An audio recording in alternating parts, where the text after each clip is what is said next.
Welcome, welcome, curling fans. We are back in Baden. It's the first event of the World Curling Tour, first event for most of these teams for the new season, season 2023-2024. This is Lorna Rettig. I will be hosting us through this game. We already started at a couple of hours ago with the initial two groups playing, and this is the other half of the draw. We will get to who we're watching and who all's here in just a minute, and we have a brand new commentator on board this year. Everybody in the virtual club, please give a very warm virtual welcome to Al Moore, who has got up early in Canada for us. Good morning, Al. Tell us about yourself. Good morning. Well, I was, as mostly Swiss people know, I was national trainer for Swiss curling from 2011 to 2017. We enjoyed a lot of success during those years, and I've retired from that, and now back in Canada. So I'm still coaching some teams here. So I'm still involved in the sport, highly involved in the sport. And I'm looking forward to watching all the new best teams start their season out. Absolutely. So yeah, I'm very familiar with the Swiss setup, and obviously now back in Canada. Gets to see a lot of curling here. So yeah, tell us which teams you're excited about for this season, Al. Well, I'm not really excited for any one particular team. I really enjoy watching, the curling that we have on, so much curling that's on television now and streaming, that just to see the improved in quality of the teams. It used to be there was maybe 4 or 5 teams in the world that dominated. Now that number goes down to probably 25 to 30 teams on any given day. Any one of those teams can beat the other. And so it's great to see more nations having really highly competitive teams, like the ones we're watching today. Magnus Ramsfjell team ranked number 11 in the World Curling Tour standings. So they've made a huge climb up the standings in the last couple of years. Absolutely, yeah. The Ramsfjell's team, goodness me, they were all about winning last season. So they had a couple of really nice wins on the tour. They won in Champery, if you joined us there. They qualified for Norway for the World Championship, where they finished third in the round robin, just missing out on that automatic qualification to the semi-final, and then just missing out to Lorna's favourite Italian team, Joe Retornaz. So yeah, Ramsfjell's team, they are really getting used to winning. So that is a tough opponent out there. And they come from high curling stock too. Magnus's father, Eigel, was the world champion and Olympic champion back in 1988. And Bendik, who plays second on his team, is a cousin. He's the son of Bent Ramsfjell, who played, I believe, with Paul Trulsen. And they won world championships. So good bloodlines there. So no pressure on the Ramsfjell youngsters to live up to that glittering reputation there. And yeah, speaking of... Yeah, they'd like to probably beat Dad's record if they can. Well, as we said, yeah, they were really up and coming last season, just sort of quietly winning an awful lot of games, quietly getting an awful lot of scalps, and they will have high hopes this weekend. They would be one of my teams to watch for the later stages.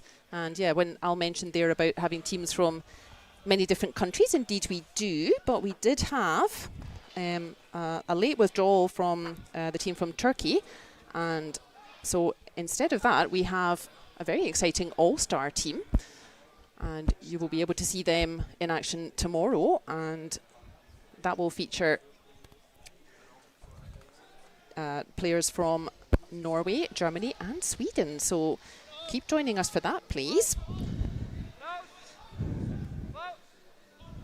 As Lorna mentioned, this is probably the first tournament of the year for most of these teams to get on ice, so there's still a little conservatism going on. They're just running the stones up and down this end. They're not really getting into a lot of complicated shots, and they'll probably do that for a couple ends just to get their feet underneath them. It looks like it, yeah, although if you joined us early, that was maybe a little bit early for our Canadian buddies, but if you joined us for the earlier game, there were points all over the place. We had scores of 8 each going into an extra end, 9 each going into an extra end. There were loads of points this afternoon.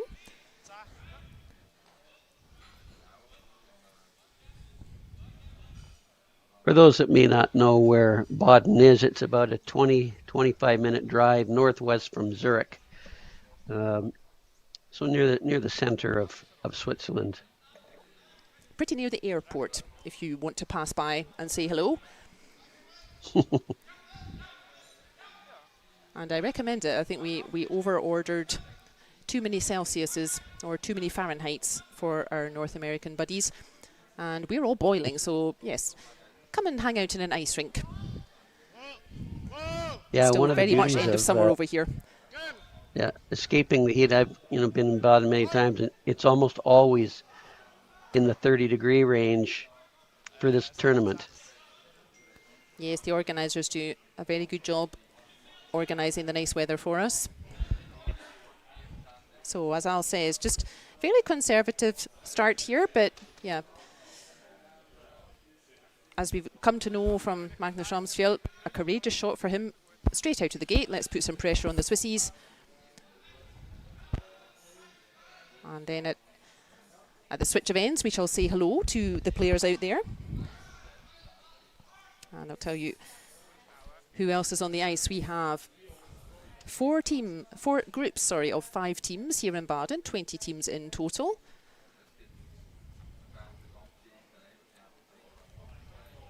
You'll notice that Magnus has taken about 1.5 meters of ice to go behind this guard. The ice is maintained before every draw by ice maker Jamie Danbrook, and they try to set it up to World Curling Tour conditions for speed and for curl. You'll see this one's not curling as much as they thought it was going to. A lot of finish at the end.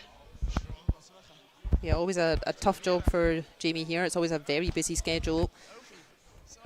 We're very thankful to Jamie for giving us such good ice.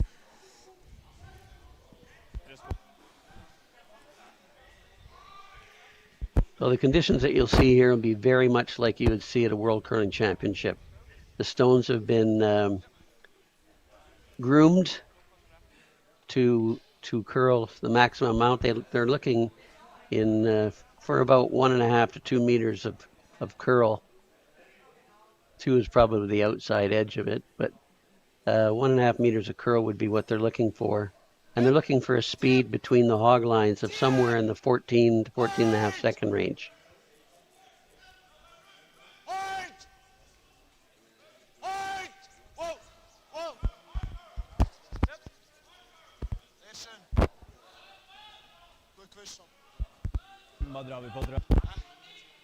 A very nice roll there, and Magnus taking a look whether or not he could see enough of that to blanket, but he's decided that probably that's too dangerous a shot, so he's being forced by Stocker to take a point on a very nice roll behind that guard. Is that the right choice for you, Al? That was Stocker's objective. Rather than having a go at chasing that red, or going around the other handle on that red and maybe trying to blank the end, and then maximum you give up as 1. You think this is the right choice for them? I think probably they'd like to be ahead 1 rather than behind 1 in case he's probably looked at the odds of making that shot. Doesn't really know the ice out there because they didn't play many stones out that range. So the odds are probably lower of him actually making the blank than it is taking his point. So I think he'd rather be up 1 than take a gamble.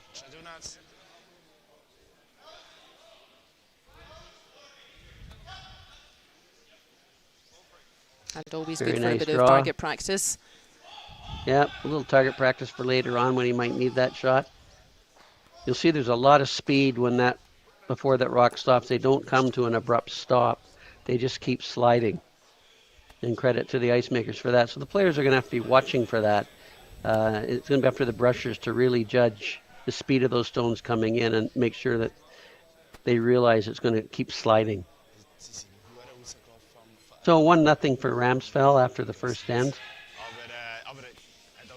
I think both teams probably reasonably happy with that start, Al. I think, the Swiss will be happy that they forced a win. And I think Ramsfjell will be happy that they kept it tidy, finished it off. Yeah, I think most teams are looking for a 1-0 score after the first end. Both would be happy. You haven't given the game away or in the game. You've had a couple of slides to get your body used to competition. And now they can start to focus on higher quality shots.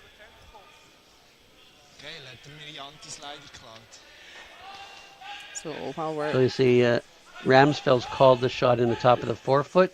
Of course, the option would be to throw a guard and force more stones in place. So this is a very conservative call.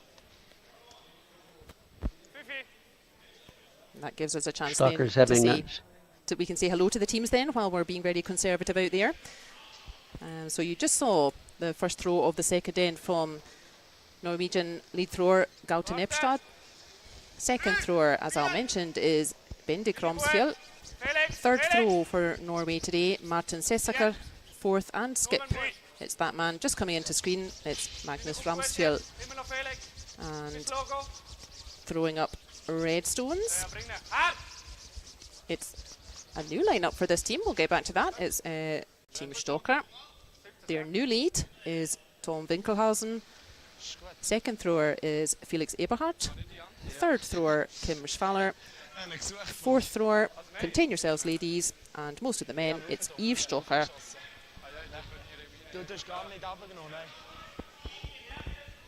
So no changes in the Ramsfjell lineup. As we said, they had a very successful season. No changes for them. A couple of changes in the Swiss lineup. So Felix and Yves are still here from last season. They've picked up Tom Winkelhausen from André Schneider's team. And new to the team is Kim Schwaller at third. So apparently practice has been going well. But this is their first competition game together. So you'd probably, Al, I think I would probably favour the Norwegians here to have to certainly have more experience together. First game out for the new lineup for Team Stocker. How much do you think that will help the Norwegians? Well, I know the ice in Baden has been in for quite a while. They keep it in most of the summer, so I'm sure Team Stocker has been practicing together at Baden Curling Center for most of the summer. So this isn't like it's their first time on the ice together. That is true. It's their first competition together, but I'm sure that they've spent a lot of time with coaches and what have you, getting their processes in order. Local advantage versus more experience. Yeah, the Swiss are very lucky to have Baden Curling Center, and basically it takes the ice out for the month of May and then starts to prepare for a new season, so it's really only out for about 5 or 6 weeks during the year. So the Swiss have a very big advantage. They can get right back on the ice to start their season at Baden and be mid-season ready when the other teams are just finding their boots from the closet from the year before. That's right, yeah, not for the top teams. I think most of the teams that we'll see in this competition from most of the countries don't have a lot of time off from the ice. I was speaking to Retornaz team. I was speaking to Mattia earlier on, and yeah, they had just a couple of weeks off for vacation, and then it was back to the gym, back to the ice. So most of these players getting towards full-time curling, certainly the top teams, that's how it has to be these days. So yeah, not for them saying to your teammates, have a nice summer, see you in September, and then you have a couple of months to paint the fence, cut the grass, that sort of thing. Way it used to be. And now, as you say, curling is a 12-month sport when you're not in competition. you're finding ice somewhere and training at the gym and talking with mental trainers and coaches and getting all your processes and routines in order. And curling is very much about processes and routines. You know, these players can all deliver a curling stone with great accuracy and speed. And so you have to find your advantage in another area. And that's communication, working hard, your muscles. So being very physically fit. I know an interesting story when I went to the Olympics in 2014, which is the year Brad Jacobson, his boys from Canada came, and they came in very buff. And in the eating room for all the athletes, they'd come walking in their short sleeve shirts with their muscles bulging. And all the hockey players would just stare and say, "Who are those guys? I didn't know weightlifting was in the Winter Olympics." We said, "Oh, those are curlers." And they just couldn't believe how fit the curlers were. Is that buff the technical term for all that gym work? Yeah. They're buff, these guys. And if you look at all of them out there, they're all very fit and athletic. Can and confirm, they work very, very hard. They are all ginormous. So if you're not doing that in the off season, you're not keeping up with your competition. Yeah, exactly. Yeah, if you're not in the gym several times a week, you know, you're not playing all these competitions week in, week out. And as we said, the top teams in this competition, almost full-time, if not actual full-time curlers. And as Al says, if you're not doing that these days, hard to keep up with the top teams. Used to be that you would finish your shift on the farm, drive up to the ice rink, shake your legs out a bit, and off you went. And that's not how it goes these days. As Al says, the quality higher and higher every year.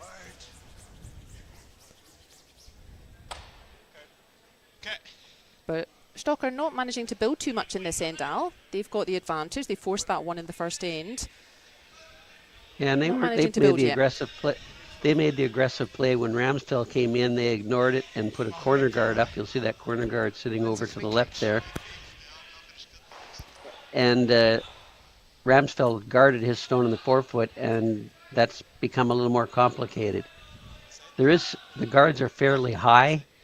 With the amount of curl in the ice, you really want your guards closer to the house than where they are, because a rock fully behind that guard can still be attacked by the opposition. One of the biggest things in curling one of the biggest things in curling these days is managing your brushing down the ice, and you'll see the teams how they brush to make the rock curl or keep it straight. Crazy. So even on rocks that appear to be wide and you're wondering why they're brushing them to make them curl when they're a little wider. So they do that depending on where they brush the stone and the angle of their brush, which side of the corner of the stone they'll brush it on, and the angle of brushing, there'll be a lot of speed going on and a lot of downward pressure. So the fittest guys on the team are usually the brushers. The lead and the second are usually the fittest guys on the team. Would we call those the buffest? They'd be the ones getting all the looks in the dining hall. Yes, they are.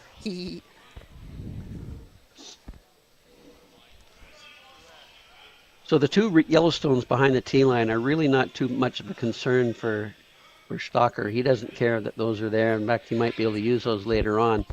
And now Ramsfjell has to take this stone out and negotiate not hitting his two Yellowstones at the back. Yeah, those two yellows are a bit more of a danger, really, to the Norwegians at the moment, aren't they? They could end up catching a red stone on the way past. That's what Yves is hoping for.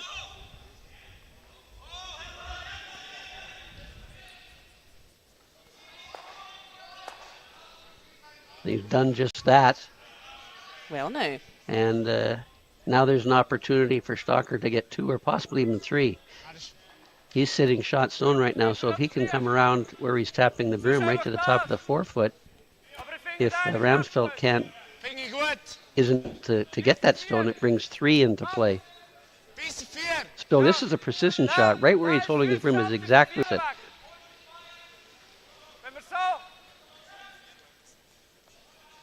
He's decided to go in turn on this. We've already seen this path, right? So he knows the path. He probably played this for his last stone draw to get last stone in the first end. Now see the amount of rotation the players are putting on as well. That's a new thing.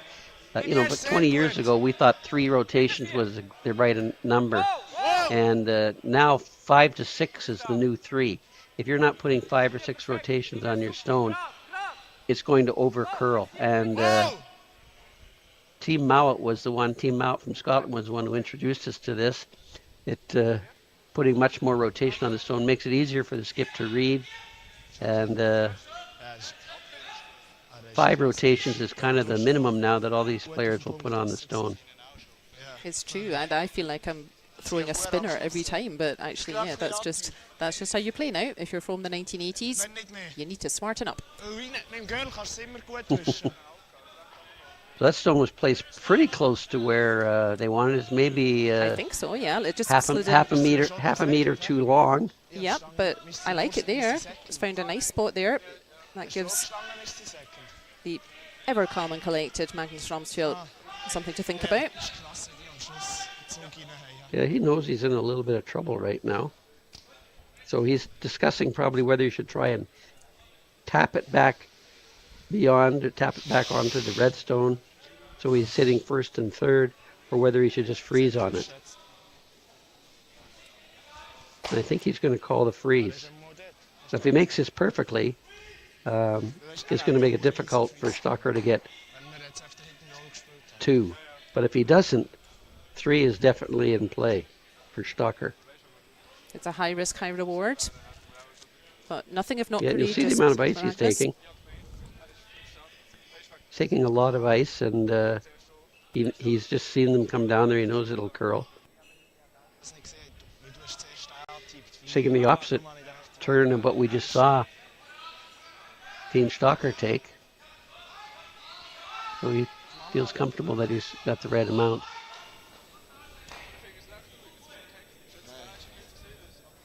So you'll notice they have their lead playing vice skip because they feel Martin Sessaker and Bendik Ramsfjell are their 2 big sweepers. They're big brushers.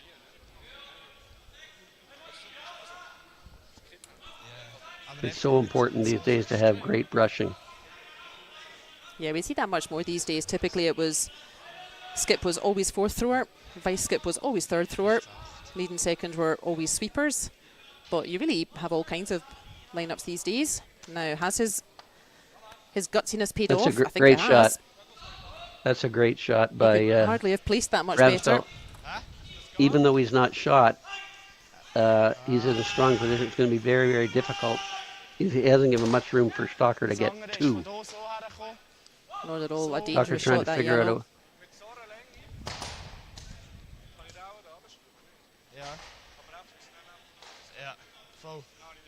Was ist, wenn du einfach von dieser Linie nochmal kommst und hierher kommst? Gerade Corner Freeze wäre gut. One option he might think of is just to peel the center guard to force Ramsfjell to put a perfect guard back on. Perfect guards are really tough on swingy ice. And then you've still got the anti-clockwise handle to try and go to the pin if Ramsfjell makes it, huh? Yep. Yeah, my friend from the US, Courtney, very good tactician. One of her standbys is if you have last shot, then removing the centre guard is rarely a bad idea. So that's our I think he's trying to make a perfect freeze in here, but if he does, he's going to sandwich the yellow rock in the middle and it won't go anywhere. I kind of like either trying to draw the button now around that yellow stone. If he could draw the button around the yellow stone, just get half of the rock covered, which is a incredibly precise shot, or alternatively peel the guard and force Ramsfjell to put on a perfect guard. And if he doesn't, then 2 or 3 is still in play.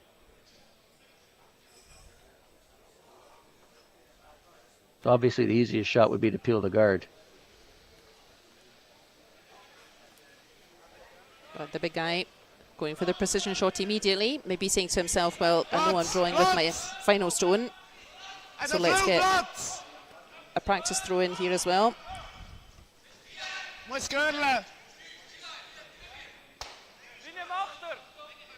Go!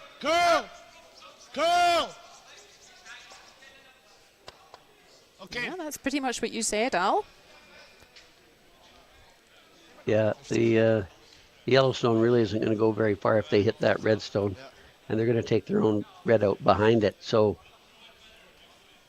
even though he made a very nice shot, exactly what he's trying, I don't know if he's improved his odds very much. I think I agree.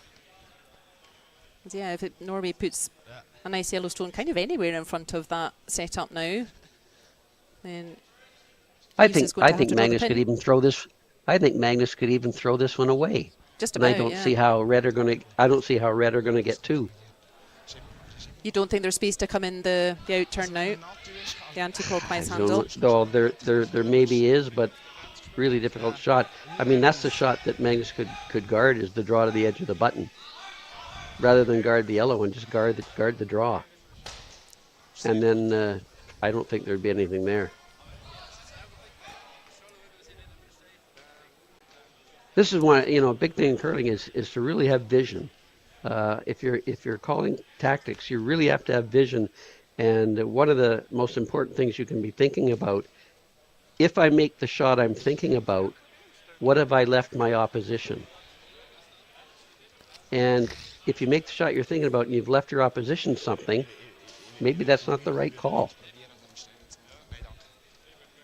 Yeah, maybe a rush of blood to the head there from Yves in second end here. I'm not sure why the Norwegians are taking such a long time. It seems like I think if Magnus puts the stone, right where he's standing, right where his foot is, if he puts it right there, there's no shot. And I think that's what he's thinking. Yeah, he wants to put it right on the C8. The CH in Toppler.ca. Getting out a bit of a Hail Mary after that, but still Red sitting one though, so that would even the scores if things sit as they are, and that's fine for Norway. Yep, Norway's goal this end was to force Stocker to score one. That was their goal from the start. And Stocker's plan was obviously to get more than one. Yeah, this is the risk, that if you try to go for more than one, sometimes you just have to settle for that one. I've been counting it up, viewers, and we have teams here from 8 different countries. Wow. Well, 9 actually, which I shall explain in a minute. We have teams from Czech Republic, Germany, Italy, Norway, Netherlands, Scotland, obviously Switzerland, and visitors from the USA. Yeah, Corey Dropkin's back again. I think he competed in this last year from USA. Was. That's right. And one of the top teams, and probably in the top 2 teams in the US. He'll be looking to get his season off to a start. Delighted to have visitors from North America again.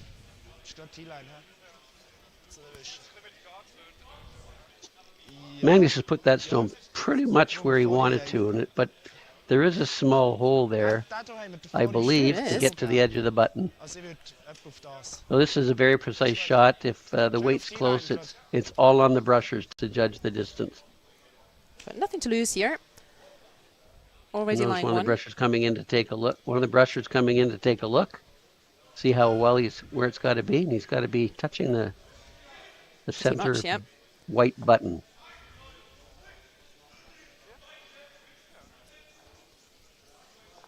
This is the kind of shot that top teams are making more and more these days. In the old days, you think, there's no chance. We just forced them to one.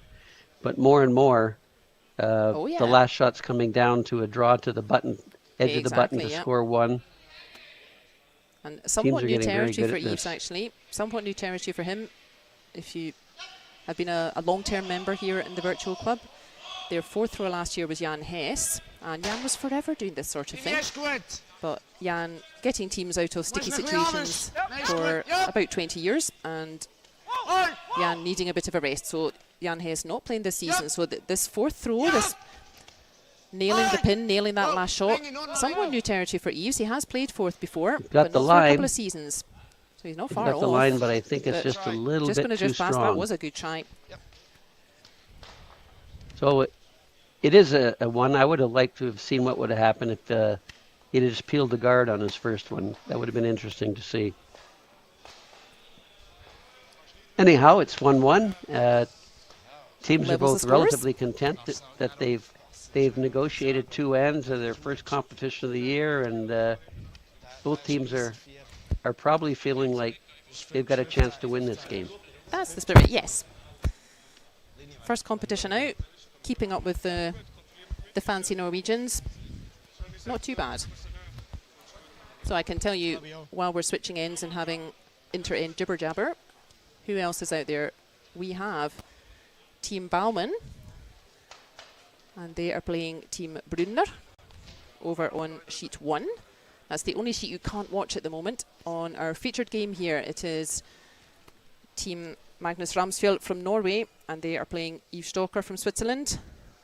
Over on the static cam on sheets 3 and 4, you can watch. It's Andre Schneider's team from Switzerland, and they are playing Cami Bryce's team from Scotland on sheet 3, and over on 4 we have Jan Iseli's team playing Benny Kapp's team from Germany. So a real feast of curling already on this first day, and we've got Friday and Saturday and Sunday still to come.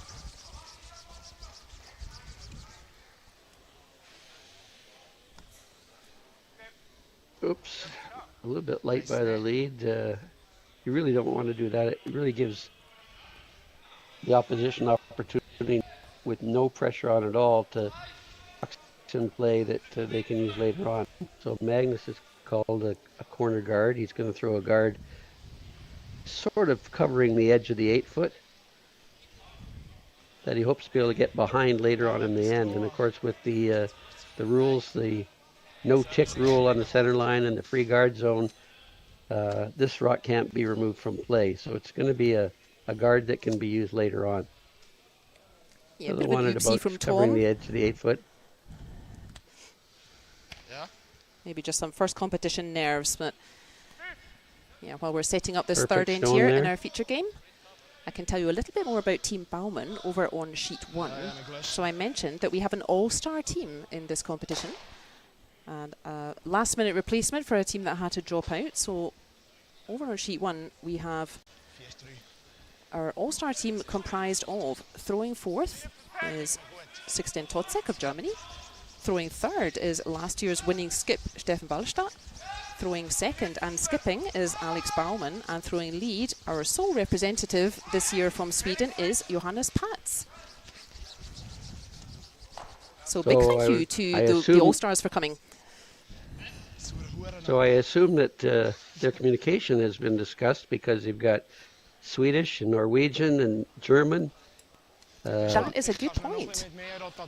So probably they decided to communicate in English, as their second language is all probably English, and they all learn that very well. So it's interesting that they'll probably play the game in English, even though none of them are first language English. That does tend to be the most convenient, doesn't it? My Scandinavian-speaking friends, well, people who speak Scandinavian languages, tell me that the Scandinavians, they can roughly understand each other, but I'm not sure how German fits into that. I know German, and yeah, it's not very similar to the Scandinavian languages for me. So yeah, I think we shall probably hear them communicating in English. But yeah, big thank you to our 4 All-Stars for putting a international team together rather last minute. And they'll be competitive. They'll be competitive too.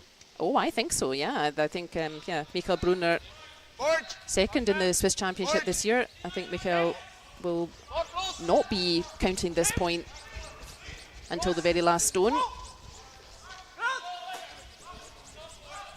See the curl on the stone? Now they're trying to make it curl a bit. Even though it was fully behind the guard, you see they managed to almost hit that stone on the nose. So placement of guards is really crucial. And with this much curl, you really want those corner guards much closer to the rink, almost where the logos are. You want them that close to make it tougher to get around. And just on your left of your screen there, viewer, you will recognise the familiar figure of Stefan Wallstadt.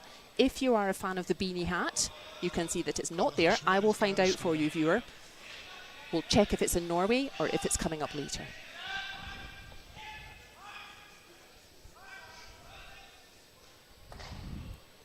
We cover everything here in the virtual club. So Al, what are the objectives then for this end? So that first guard not in play from Stocker's team, what does that change the objectives for the teams for this end?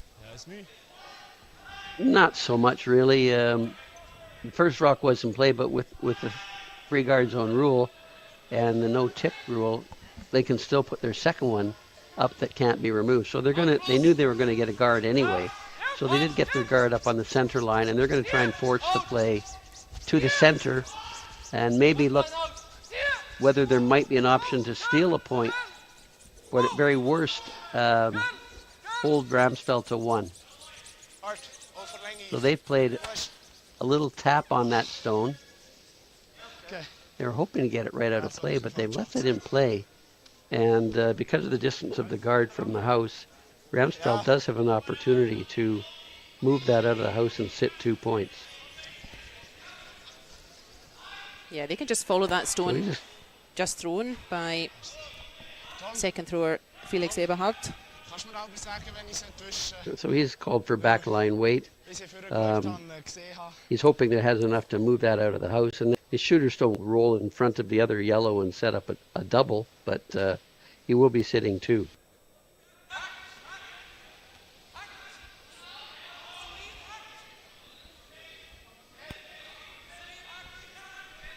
These two big guys. Now he's trying to make it curl, sweeping on the side and the angle. Now they're trying to hold it straight with the other brusher and make it a curl again at the end.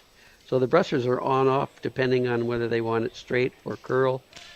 And you saw that both things were happening there.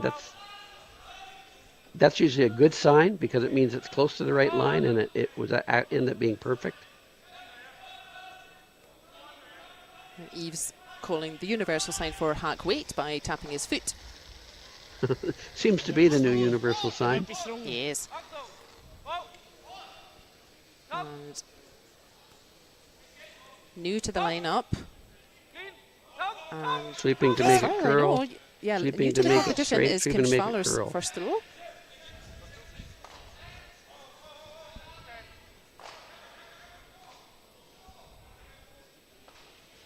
Course, everybody recognized the Schwaller name in Switzerland. There's been a lot of Schwallers, and there's now the girls' teams are now the daughters of the Schwallers are now taking over the women's side. Schwallers everywhere, yes. Yeah, more than you can count. So Kim is just 20 years old. He's new to getting into men's play. Yeah, not too long out of juniors, Kim, huh? He's sort of early 20s, I think.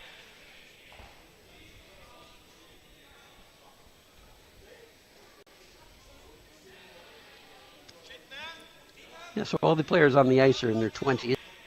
Ramsfjell are mid-20s, mid to late. They've got a little bit more experience in the are kind of to low. So certainly the experience factor goes to team Ramsfjell.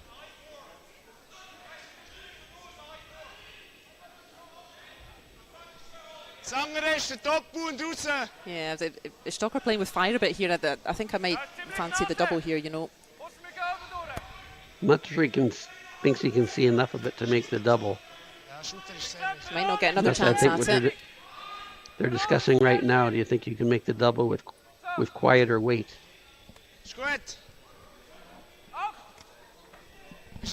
So the two options. Option one is to try the double. Yeah, he can see all of it. Try the double or try and hit and roll behind one of the guards. So he's called the double. He just tapped his nose, so he wants the nose hit directly on the front stone, run it back and double off the back one. So they're going to throw their normal weight, which is probably about 9 to 9.5 seconds between the hog lines. He's not far Pretty off. close. Oh, That was a danger. nice effort from Kim there. So we call jammed on the back stone, which left it in play. This is a real opportunity now for Ramsfjell. He's going to try and hit and roll behind the center guard. And if he can do that, there'd be no double, and opportunity for 2 or 3 is certainly in play. So he's going to play a little quieter weight. You'll see it taking a little bit more broom. Probably throwing 10 seconds between the hog lines, maybe 10.5. Final throw in this third end for Martin Sessaka. And if you're eagle-eyed viewers, you will see that he is wearing a beanie. So I shall have to check if there's one Norwegian beanie that everybody shares or whether they've got their own. But that's exactly what they wanted. Perfect stone. So it's that's Martin's lucky beanie. It's doing its job. He's trying to run the redstone back. So anytime you can get your opposition into run backs of distance, and this is quite the distance actually.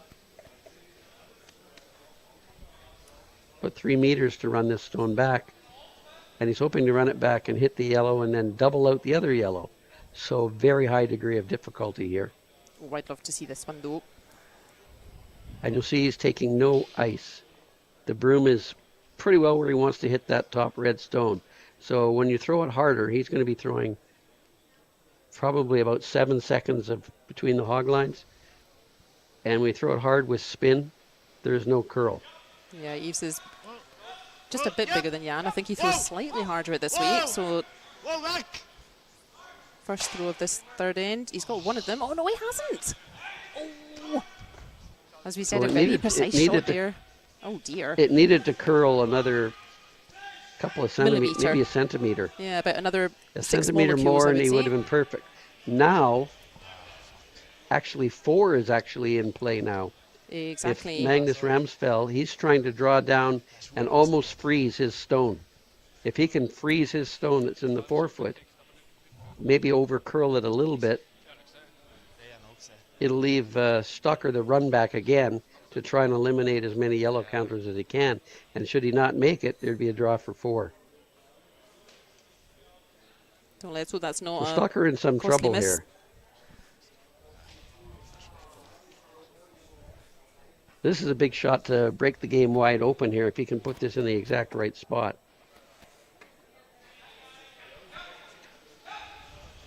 So it's up to the brushers now to judge the distance.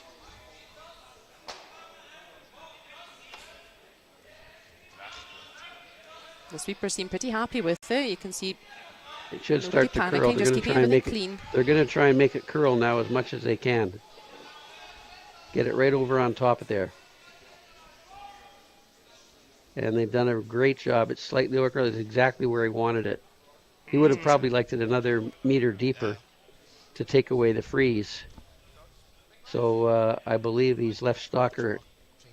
If he can freeze that front stone, he'll leave a very difficult draw for Ramsfjell to get to. So they would have liked to have that yellow rock right down on top of the other yellow rock. Yeah, he's looking for another precision shot here, Yves. Although left a slight if it's running opening on a little bit, you could swing it around the back of everything, and then that could also limit the Norwegians to just scoring 2 here. So it will be important for everyone to keep eyes on the line. He's really got to get this one. Line and speed are crucial on this one for the communication between the brushers and the vice skip in the house to get this rock placed precisely. Ideally, they'd like to corner freeze the one that's on the top of the 4-foot. Linie is goed. Achtung. Nee, linie is zeer goed. Yep, linie. They like the line. Whoa. We've seen the stones really grab that curl at the end. Curl. Here it comes.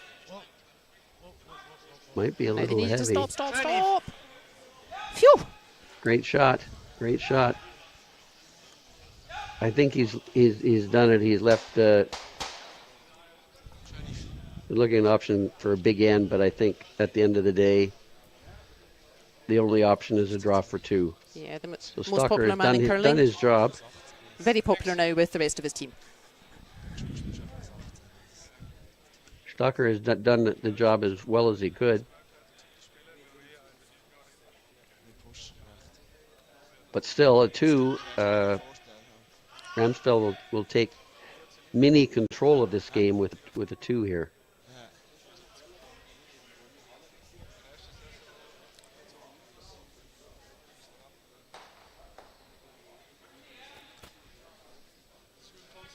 Rushers seem to like the speed. They're just keeping it clean right now.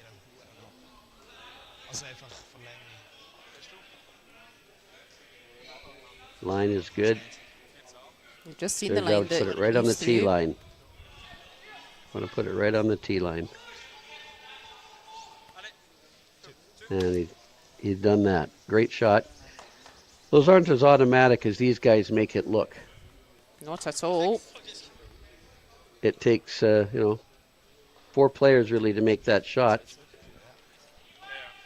The thrower has to give it enough speed to get there, but not too much so he wants the brushers to have control of the stone. So Magnus is probably aiming for the top of the house with that shot, and then allowing the brushers to manage it into the 4-foot. And the brushers can actually take the stone probably somewhere between 2 and 3 meters. These 2 big boys certainly could anyway.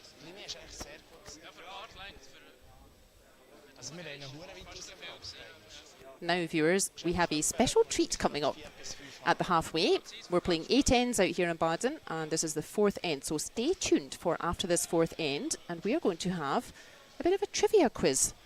So just when you think the virtual club could not be any more fun, we go and introduce more fun. And keep eyes on the screen. There will be a QR code. There you go.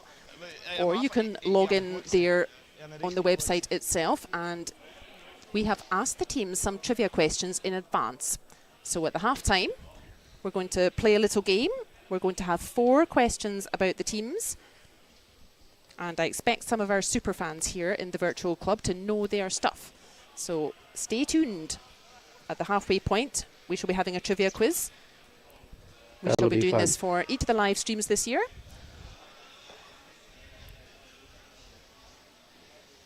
And we will learn plenty about the teams out there, plenty that we want to know, and maybe some things we didn't know we needed to know.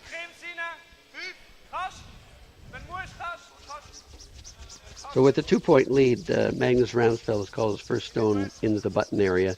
He doesn't want any guards in play. He'd like to keep this as clean as possible and force Stocker to 1. Stocker's just ignoring that, and he's playing a corner guard. And notice that's a better corner guard. It's closer to the house. Maybe a little too wide, but it's close to the house. Ideally, right on the 2 Ps there on Toppler would be perfect. So that's pretty close to perfect. Yeah, no need for panic yet for the Swissies.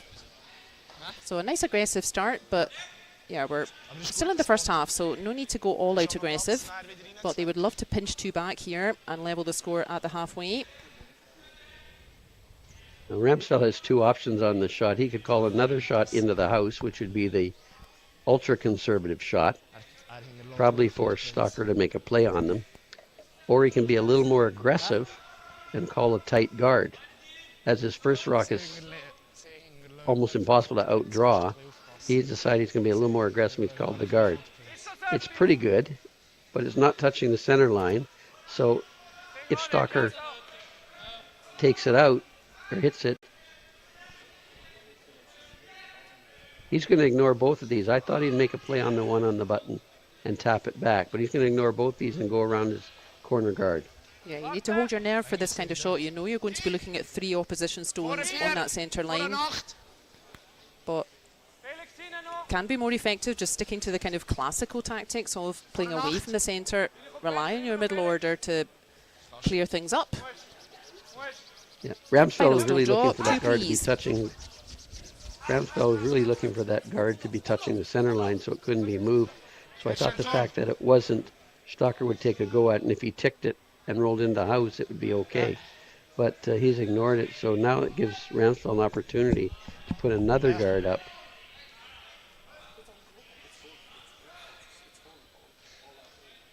Yeah, it's crazy.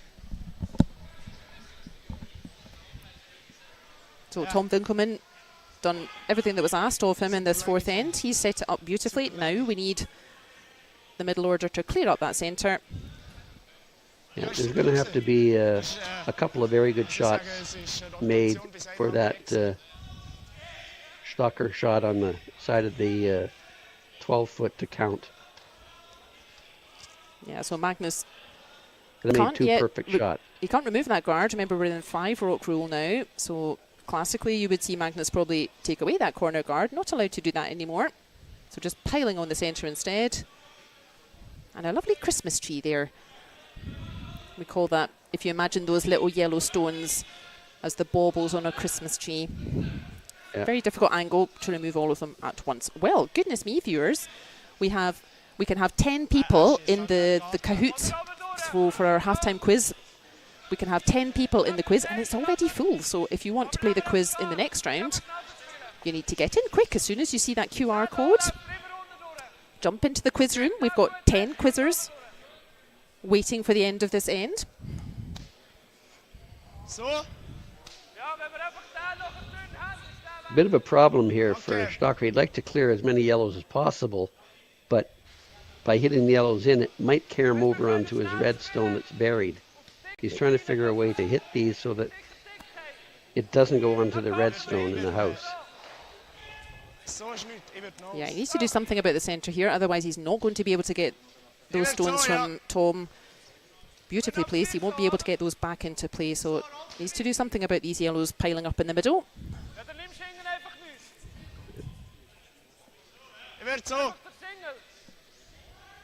If he hits that centre stone back onto the centre side of the rock at the top of the 8-foot, it will probably go onto his buried stone. And that's his concern right now. He's trying to figure a way to take 2 of them out and not leave his shooter up there.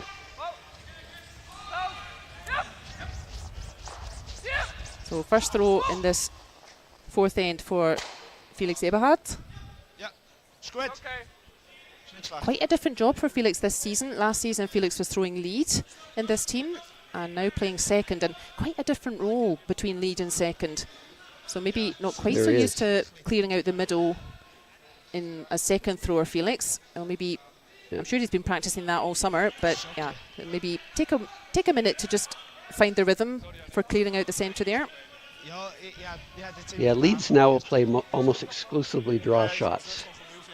Either whether they're drawing into the centre or they're throwing corner guards or throwing central guards, they're almost playing exclusively draw shots. And as you said, seconds now are required to make a lot of, it used to be they just throw full takeout weights. So you look for somebody to throw full takeout weights. Now seconds are throwing anywhere from full takeout weights to the soft hack weight shots and back line shots. So it's really important when you're setting up your team to understand the strengths of each player and match the strengths of each player to the position.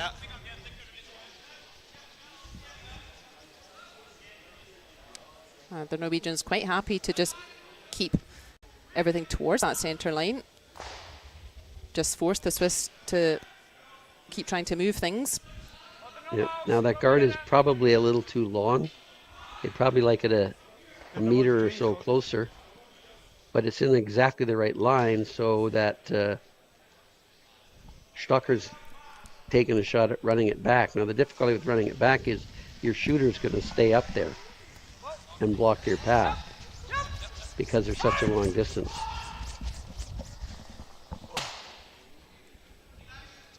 Oh, and that's the issue. You that didn't either one or the other, did it? Make the shot. He didn't roll the shooter off. It's still in play, blocking, and he didn't hit either of the yellows in the house.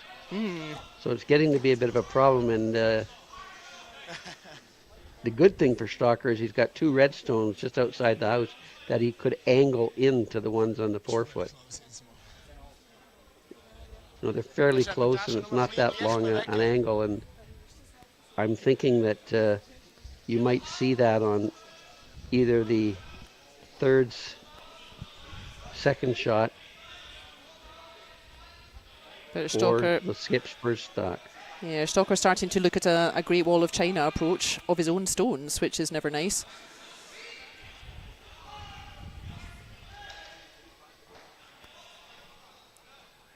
The line is critical on this shot, and they placed it pretty well. And so Stocker's now forced to either double peel the stones. I think there's room for him to get just by the top red one and do some damage in the house. And I think that's what he's going to play. It's going to be almost a nose hit on that guard, which will run into the stones in the house and maybe get them all. So big throw from Schwaller of the Kim variety. Clearing out that centre one, certainly. He didn't really do much. He just peeled it off. Didn't make any contact with stones in the house. I think on the next shot, because they're now running out of stones, you might see an angle on the closer stones. Ramsfjell's putting these guards relatively high, so it makes the run back difficult. So I'd like to duplicate the first one if they could. The hardest shot in curling. Same again, please. Yes. They're liking the line of the stone. They're just keeping it clean. And I think he's made it perfectly. It's very long.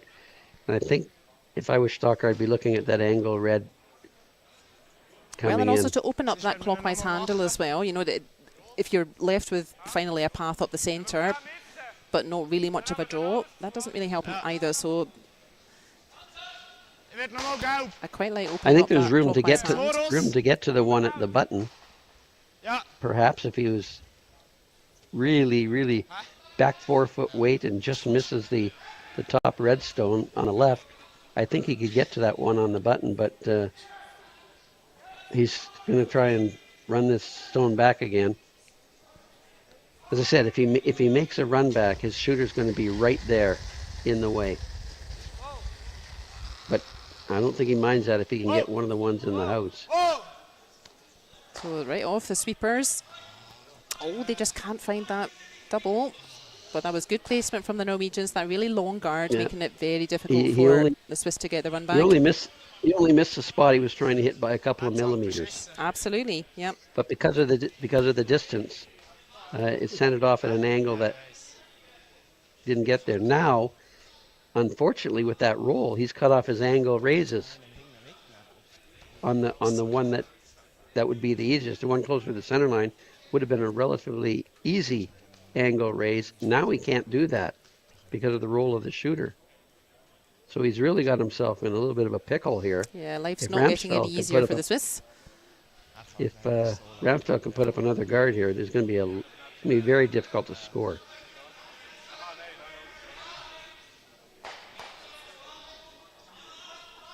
To go back and analyze this end, I think it all comes down to the lead second stone, or pardon me, the third's first stone, when he had an opportunity to move that stone that was on the button and tap it back.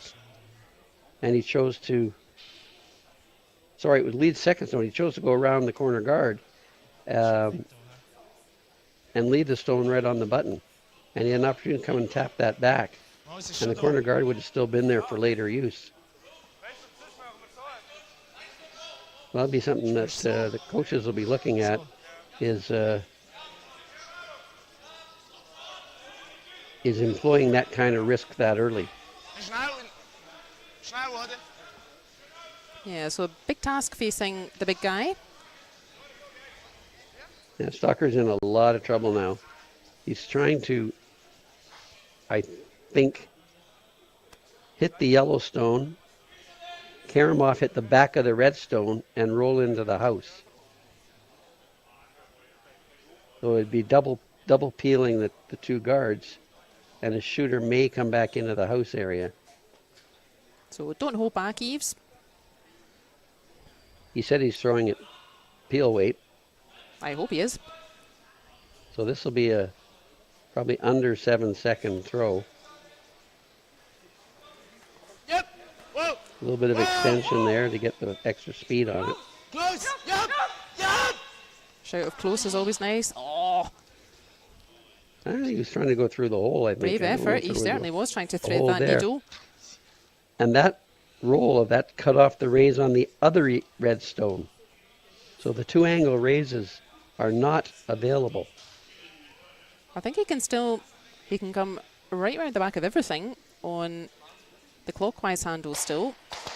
But I'm not sure if there's quite enough curl that he can grab enough of the 1 foot. But certainly, first things first for Norway.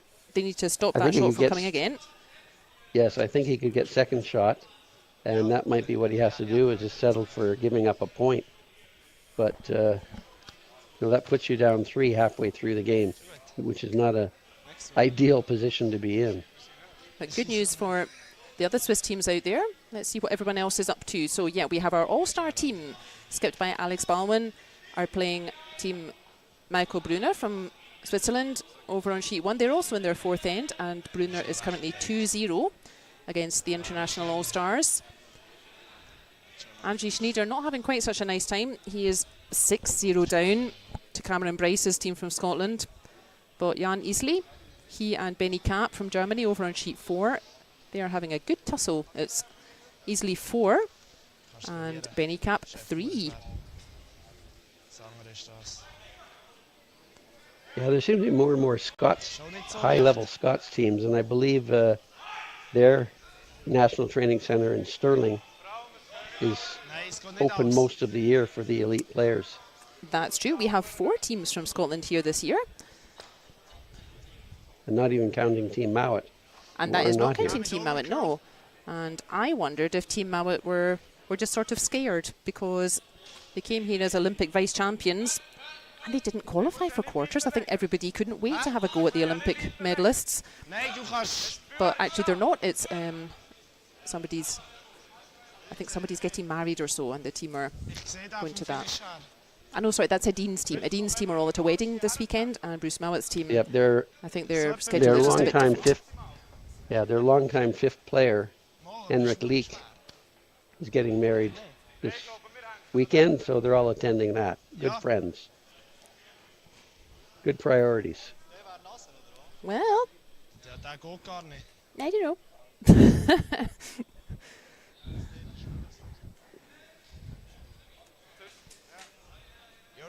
Yeah, I think the Scots will have high hopes this year. No Team Mowat, so good opportunity for another Scotland team to grab some points to shine. And Nicolas Adin's team all at the party instead, so definitely a couple of scalps not here.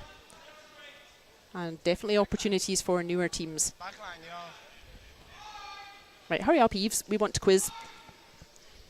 Good placement of the guard by Magnus Ramsfjell, and Stockler decided I'm not sure to he try can do and much score about this. one here. Yeah. He's trying to run back this Yellowstone and triple out all 3 yellows. The one he hits plus the 2 in the house to score that lone corner guard. The only way he can score. He could draw for second shot around the wide guard, red guard at the top by the hog line. I don't believe he could get shot stone. But he's decided he's trying to score, so he's trying to get rid of all 3 yellows. The guard plus the 2 in the house. You might want to take a run at this, Yves. Well, this rock will be here in pretty quick order.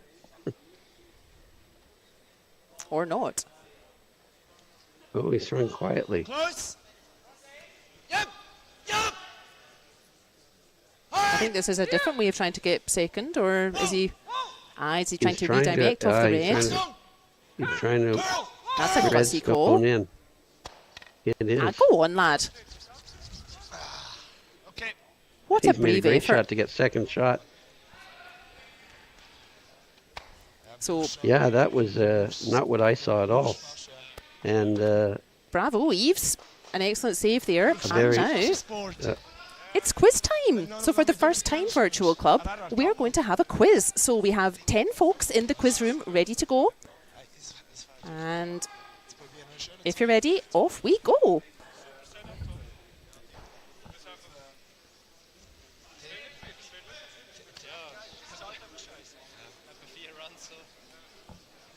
You should be able to see the quiz. What nickname does Team Hösli not use for Justin?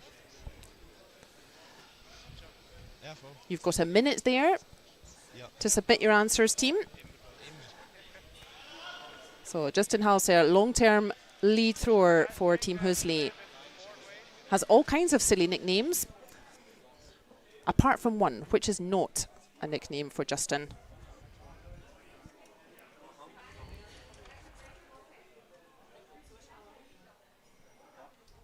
I will need to check, viewers, if you're allowed to use these nicknames or whether it's only for the team.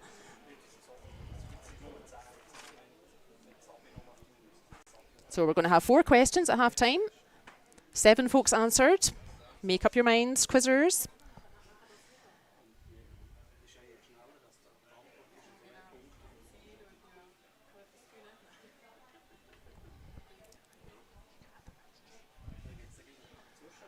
And time's up for the first question. So everyone thinks he's probably called Stüchli. Jizzle, that's a nice one.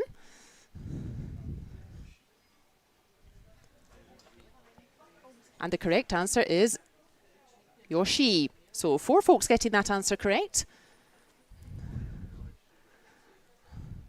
And I think you get extra points if you're fast as well. So 2 out of 4. Who has been curling the longest out of these players? So these are all the Team Hösli. We have Marco and Philip Hösli, the brothers, Simon Glur and not Yoshi Hauser. I'll give you a hint, viewers. Marco is the older brother out of Marco and Philip Hösli.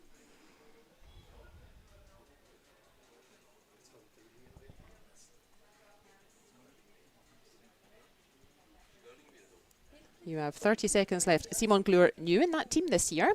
We shall see them later on this weekend. Good to see Marco playing again. You remember he had nasty shoulder injury last year. So time's up. So little hint there. Yeah, Philip is the younger brother. And we have a couple of folks with 2 out of 2 already and fast scoring. So remember, you get extra points if you get in quickly. Question 3 out of 4. What hobbies do the members of Team Hösli enjoy?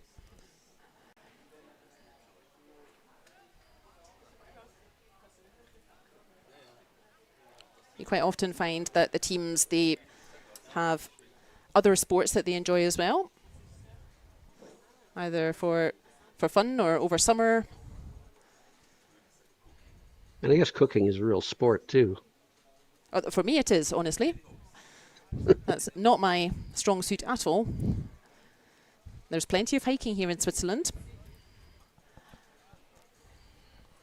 Not so much golf actually, but I do know a few folks who play golf. Golf curling tournaments are quite popular.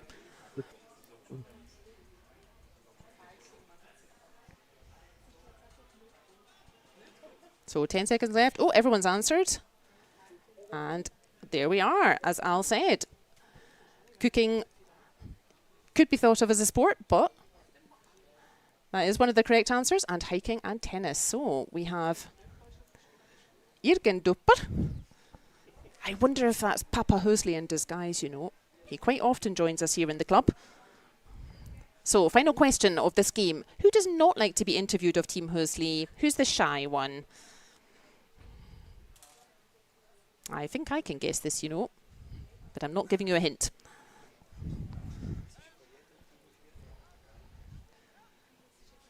So, take a guess.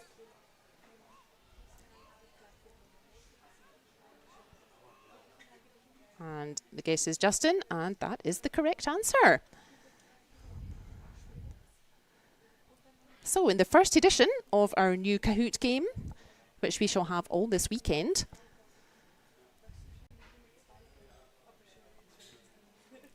we have found out various things about Team Hösli. And our winner is Mariana Rørvik. Oh no, sorry, Mariana's in 3rd place, excuse me. Ben Richardson in 2nd place, and our winner, is it? It is Irgendopper. with all the questions correct. Good show. And a couple of runners up there. So thank you, quizzers. Remember, if you want to play quiz in the next game, then you need to jump in quickly. We've got room for 10 quizzers in the quiz room. And thank you, everyone, for being our very first trivia quiz participants here in Baden Masters 2023.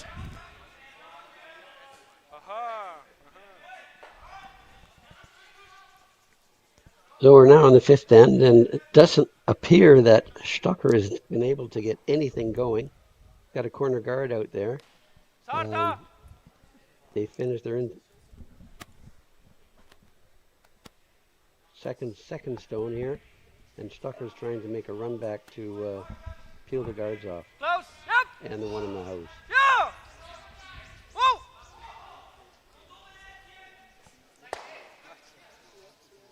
Oh, poor Felix is just not quite finding that extra millimetre. They're missing But he does end up with a second corner guard. Yep.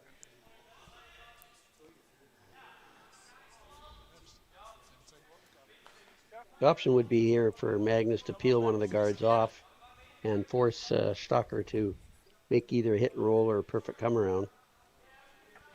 But he's going to keep his foot a little bit on the pedal and throw another guard up. I think they're reading the ice very well, and they're placing these guards really precisely. They sure are. This aggressive stuff is working for Magnus Ramsfjell. Fairly aggressive team, actually. As we said, they just sort of quietly went about last year beating everybody.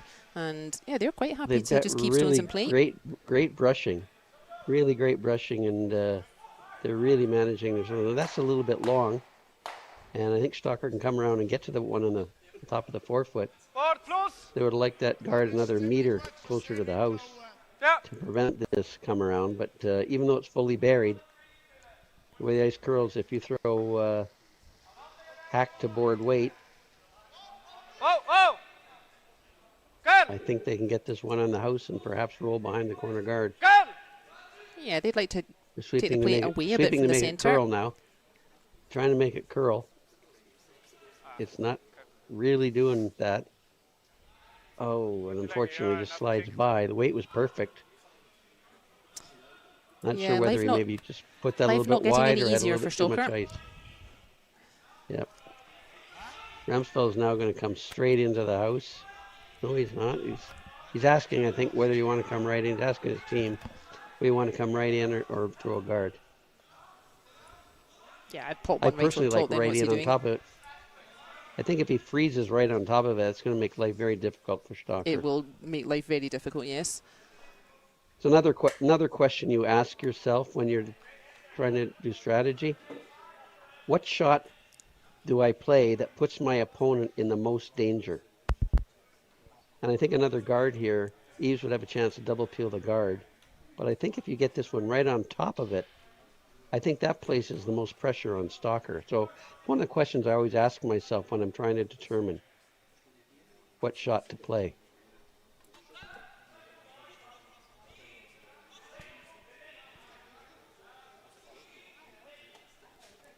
First game for all of the teams out there this evening. We have 2 additional teams who have a bye. We have 4 groups of 5 teams, so the 5th team in each group has a bye this evening. And we'll see them in action tomorrow. We have 5 draws tomorrow on Friday. We have 4 draws on Saturday. Busy day for the ice makers. Yeah, we like to keep Jamie busy. No sleep for him till Tuesday. Yep. He'll be grabbing cat naps back in the ice makers room there. I'm sure he's got a cot back there. Yeah, I'm not sure if we allow him to have a nap. Probably over lunchtime or something. So that stone didn't quite come into the right place. It was a little bit heavy and it bounced off. So now Stocker's got an opportunity to either hit and roll behind or maybe play a soft double weight shot. You get the feeling this is turning out to be a bit of a pivotal end for this game. That I don't think Eves can afford to let the Norwegians really pick up any more points. Otherwise, I think they're going to run out of ends to grab it back. Stocker has to score this end. I kind of like the shot they just called now is hitting the one on the side of the forefoot, rolling behind the corner guard on the right side. That will open up the 4-foot, plus give him one potentially even shot rock covered. It will be close, but it's not really of a concern whether it's shot rock or not. Important thing, I think, would be to just get it covered. And I think he can see enough of it on that outside. Yes, he can. See a good half a stone with a long, long guard. He can throw an out turn and hit the rock on the button on the 4-foot and roll behind the guard. He's chosen to try and make, I think, a soft double and roll behind the other guard. I don't think he cares whether either of the yellows goes out. I think he'd like to hit them, maybe move them to the back 12-foot, as long as the shooter gets buried. Call of close is always a happy sound. Yes, no sweeping, also a happy sound.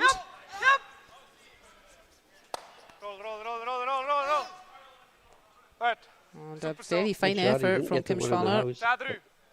Yep, very good shot. Ramsfjell still shot, you know, he could ignore that completely and throw another draw right down on top of his own, just like he did on the last shot. A little more precision right behind the guard, right in front of his own. I think that would put a lot of pressure on Stalker.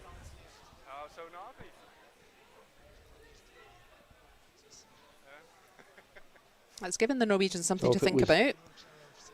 Yeah, if it was me, I would be coming right in the top 4-foot. Yeah, something similar to what Martin Sissaker just played. Yeah, they've just played the shot. They've seen the ice. I think he's making a play on the one on the house. I think maybe when he gets to the hack, he might change his mind. That shot is almost completely buried, and the guard is tight.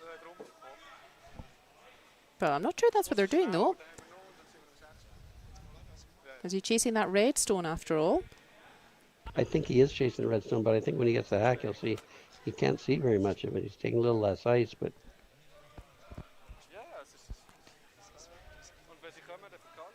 he maybe didn't ask that question. What shot puts the most pressure on the opposition? Yes, indeed. He's maybe just thinking, no reds, no points.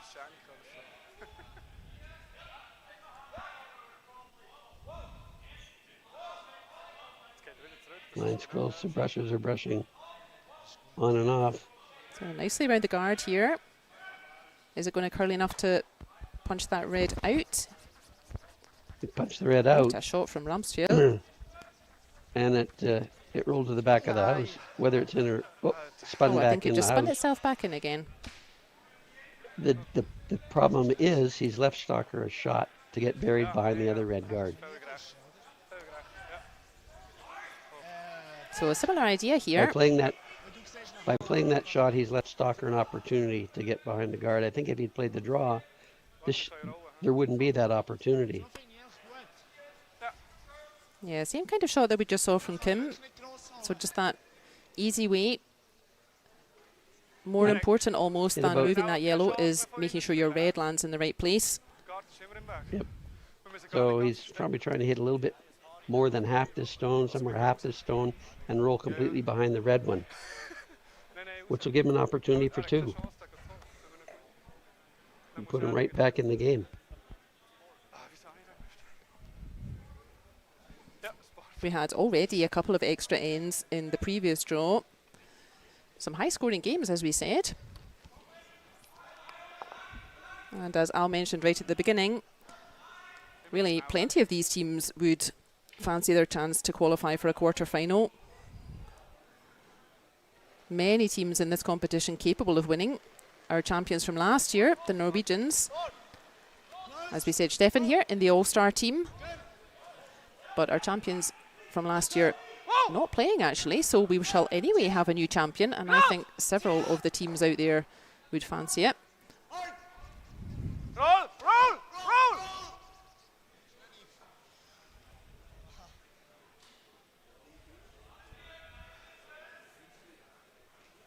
We do move that yellow.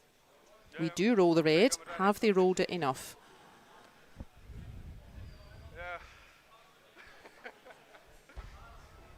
Need to get a view of the other end to see exactly what's happening down there.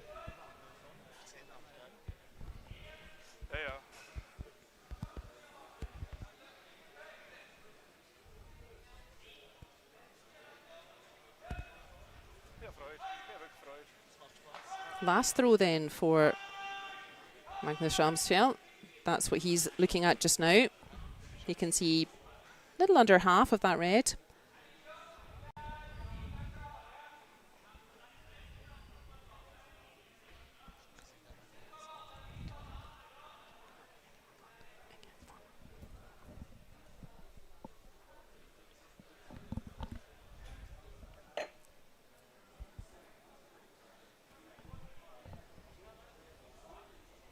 So Stocker made a very good shot. Got it 2/3 under cover, forcing Magnus to a really another tough shot. Seemed to be making them all, so sweeping to make it curl. However, he's missed it, and he's thrown a lot of weight and hit the guard. I think analyzing this end for would be his first shot. End was going perfectly. I think if they played a draw on his first shot, I think at worst case scenario is they would have held Stocker to 1. Best case scenario, they might have stolen the point. But by playing that pick out on his first shot, he left the door open for Stocker to make a good hit and roll. Now Stocker's got a draw for 2. this is the kind of shot you love to see as fourth thrower. It's not quite a hit the paint, as we would say in Scotland, but close. He's got the full 12-foot eaves. He will not get much of an easier chance to pick up a second point than this throw. Russians are working it pretty hard. They're really going on it. Really, you see the speed of the brushes moving there. And yeah, thank you, sweepers, but it was kind of fine. Thank you, brushes, and it slides into the, as I say, the stones have a lot of carry on draws, and that slid right into the 4-foot. So good end. Yeah, Stocker needing a good end there.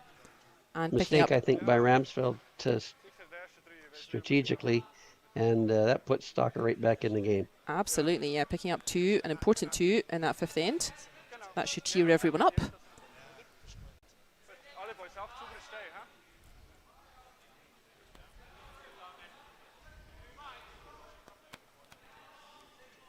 I think you'll see Stocker going pretty well all out for the steal here. He doesn't really want to be down 2 playing the 7th. So he's going to go all out for the steal. So he's going to try and put a couple of stones touching the center line. And it's critical that they're touching the center line because then they can't be moved off the center line. They could be touched, but as long as they don't move off the center line, which we are means playing the no-tick rule, they're going to be pretty good guards. So he's probably going to try and get this one quite close to the house, not in, of course, but quite close to the house. And this is something that leads will practice. They'll practice draw weight.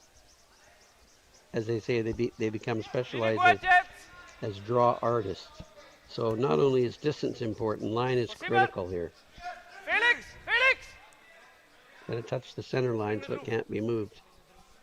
I think they've judged that to perfection. No doubt about that. Grabbing the center line. So Ramsfjell has 2 options here. He's going to take the very conservative route of drawing into the house open. Of course, Stocker will ignore that completely. The other option here would be come around the center guard to cut off the lines for Stocker later on. So this is a conservative play. He knows Stocker's going all out for the steal. He's hoping to put a couple of stones in the side of the house. This one's unfortunately short. It's not where they wanted it.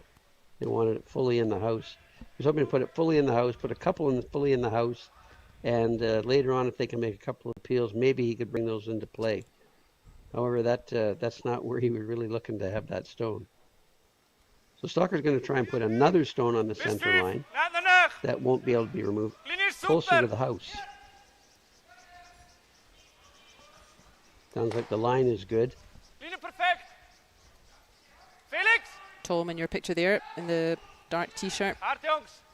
Tom came from André Schneider's team. Very experienced at lead position.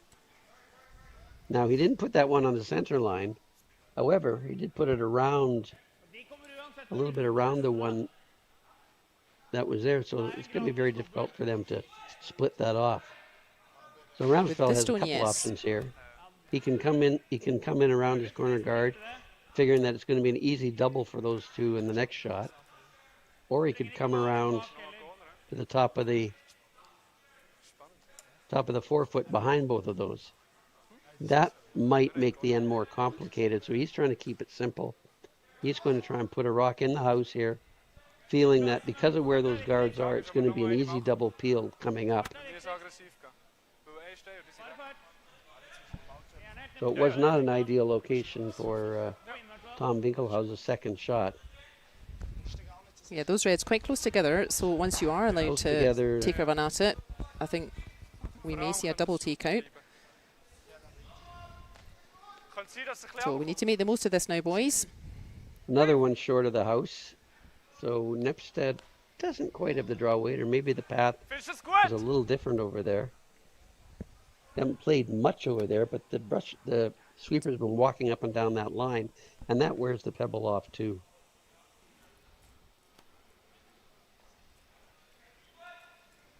So those two yellow stones, Ramsfjell would like to have them both in the house. Yeah, Norway doesn't need to take any risks here. Norway is +1. It's the 6th end out of 8. So Norway doesn't need to get any points, really. A lovely line this stone has. They wanted that one actually top 4-foot. Right, So plenty of stuff to hide behind. They might have worn the pebble off a little bit. Things seem to be coming up short. So that's something that the players have to be aware of, is changing ice conditions as they wear the pebble down. The ice will get a little bit slower. And speaking of André Schneider's team, so Tom's previous team for the last couple of seasons, André Schneider, goodness me, they never know when they're beating that team. They are over on sheet 3, and they were 6-0 down against Cammy Bryce's team from Scotland, but they've pulled 2 points back, and it's now 6-2. Well, they didn't make the double peel.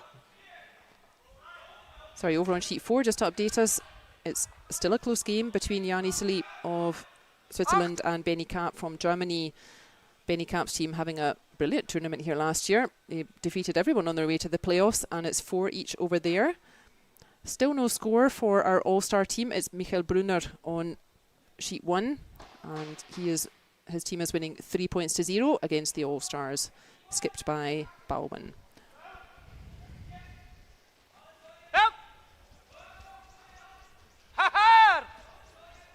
A little bit time of for Stocker's team to use this. A little bit of a defensive play. There were a couple of guards they could have drawn around. Well, it hasn't rolled out.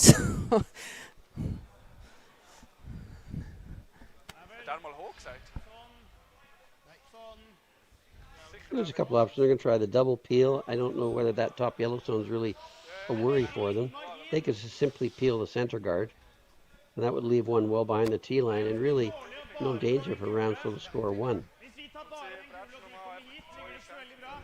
Or he could try and draw around a little more aggressive, which could end up putting more stones in play.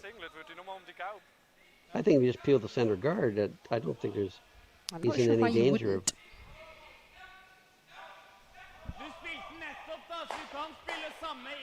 Martin Sessaker is going to come down and have a little chat.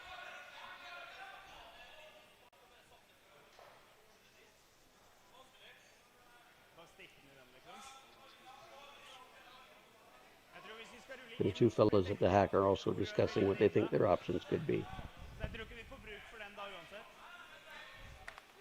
So yeah, let's make good decisions here, Norway. You're +1 in the 6th end. Let's make good decisions, make our life as easy as possible. I think you could peel this red stone and get the one in the house. And roll your shooter out of play. I'm not sure that's what they're playing. I think they're playing to roll the other direction, just peel it off.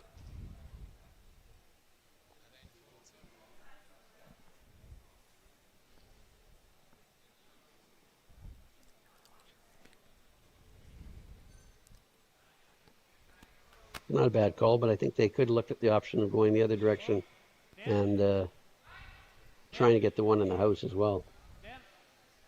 So Bendik Ramsfjell trying to get rid of something.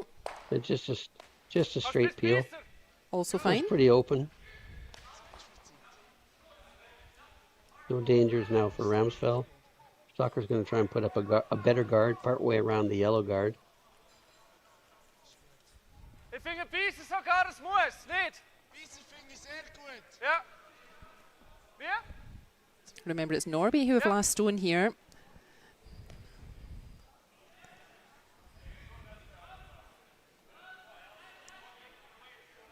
But again, Stoker still in the position. He doesn't really want to have to give up any more points at this stage. Linie goed. Easy. Maximum one. Nog een linie. Leng. Otherwise, they're giving themselves a bit of a mountain to climb. Linie perfect. Felix. Daar voor de finish. Hard finish. Ja, ja. Hard. Look at curl around that guard, Kom so nog. it's not easy to take out. Ah, is goed. Tip top. Very good. 80 eruit. I think you'll see Ramsfjell hit the stone on the nose. Goede voice, Craik.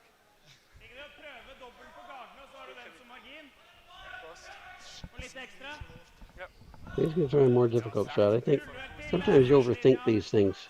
He's going to try and double peel the yellows and maybe tick the yellow closer to the house. Golly. And if it just misses that one, it'll catch the one maybe in the house. So there's two options to hit another red one. Trying to hit this just off nose. So I don't think that's quite what they wanted. You've still got two guards out front there. We missen half op elkaar. Not too bad though. It's the one guard guarding the 4 foot is long, so still going to be the whole 4 foot for Ramsfjell to draw to. Yeah, you want to use those guards now. Ja, ja. We missen op die linie. Ja. He's going Sort to of try and go worst behind case, them to let's edge put of the pressure 4 on foot. Norway. Yeah.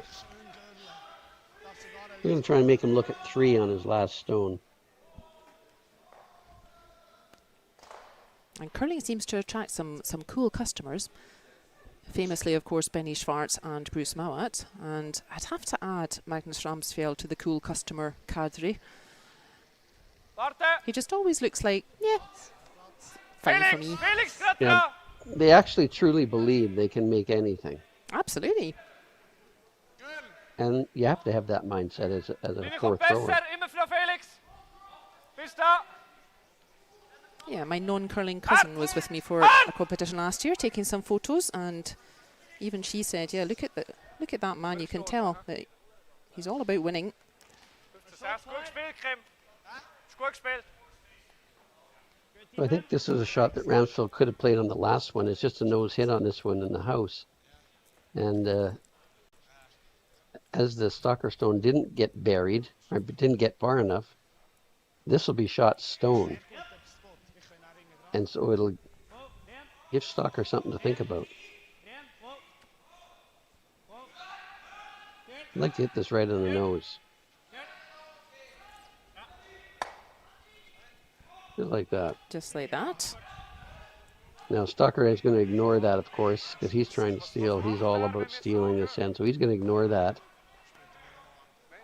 and come Yeah, around the can one at do. the top of the 12 foot and try and get buried in full 4 foot.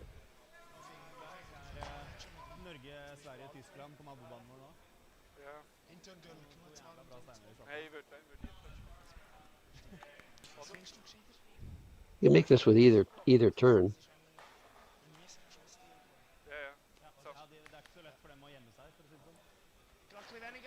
You're going to choose the in turn. Ramsfjell knows right now he's going to have the most of the 4 foot to draw to. Even if the shot is made, he can follow it or peel a guard. But the whole right side of the sheet is open.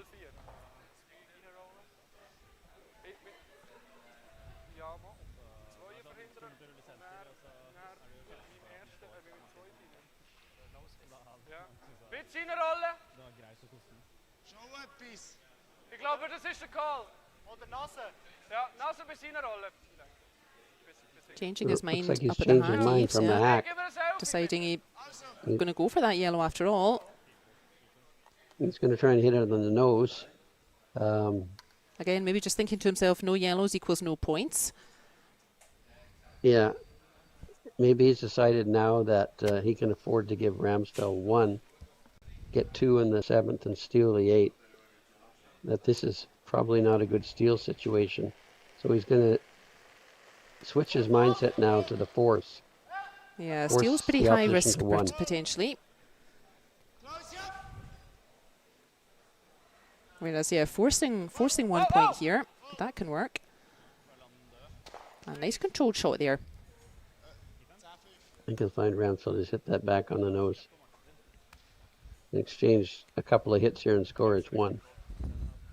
So Stocker made a definite tactical switch there.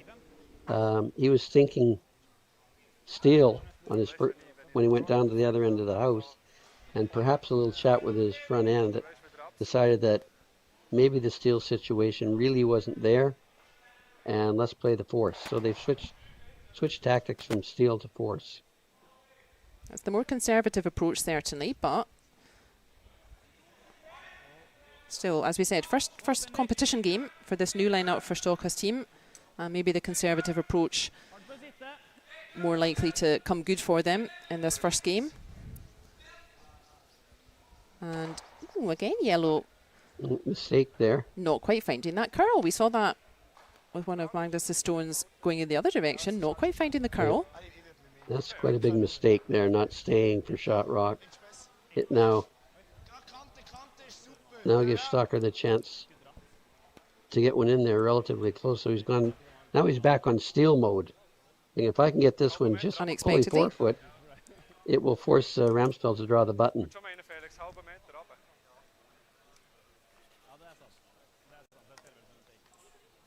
With that little half shot there from Magnus.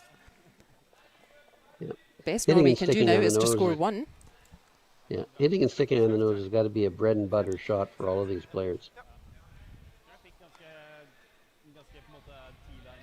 You don't find the very, very top teams missing those kind of shots and handing opportunities to the opposition.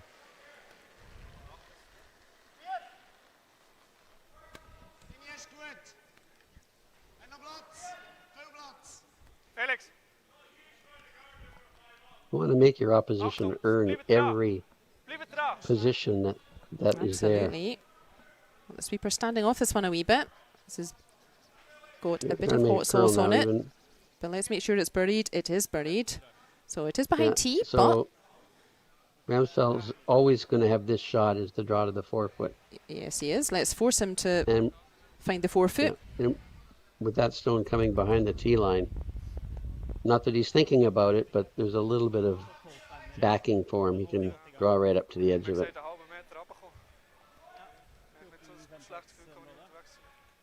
On over on sheet 1, our All-Stars having a bit of a tough start against Michael Brunner. Brunner's team second in the Swiss Championships. Tough start for the All-Stars, but a big steal of 3 to Brunner in the 5th end. And Brunner has a new Alex lead Bauman's, this year, I believe. Yeah, Alex Bauman's team 6-0 down now. So this game starting to look beyond them.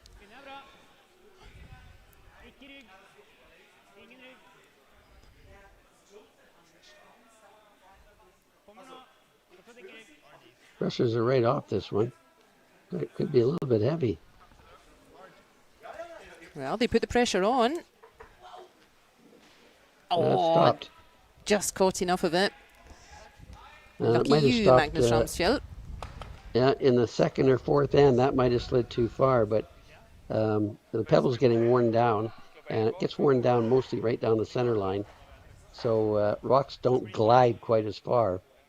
Lucky for Ramsfjell because his dug in there where there's not very much pebble left on the ice. Just about making up for his first throw there, which rolled out.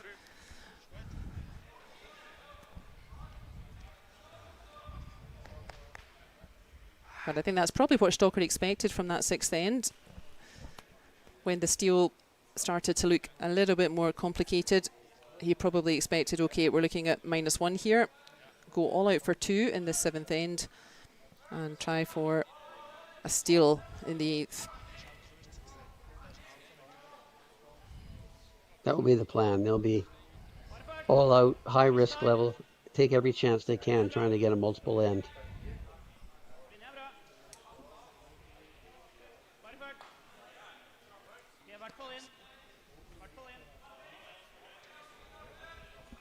So the team knows that they're going all in. And Ramsfjell knows that they're going to be going all in. Yeah, we want 8 out of 8 shots, please. So he's going to try and make it simple. He's going to probably see him put his second stone, if not a tight guard, even in the house. He doesn't want any long guards. If he has to run one back, he wants it close to the house. So in my conservative book of tactics, I would throw the second stone also in the house and actually bump that one up to the button area. That's right. And Over all my Leaves book can do, isn't everybody's book. sure, yeah, but all Leaves can do, all Stocker's team can do, is really set themselves up to try to make 2 points. If Magnus Ramsfjell's team, if they make 8 out of 8, Stocker is not going to have a chance to make 2. So you need to get a mistake out of your opposition. If you want to get 2 points, you need a mistake. And we've seen a couple of Magnus mistakes from the Norwegians.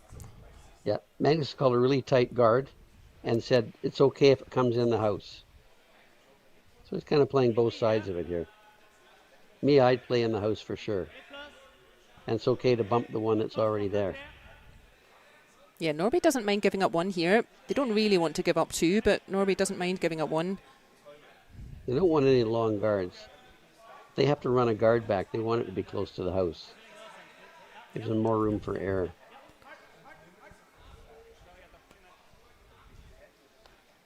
That's a pretty good shot.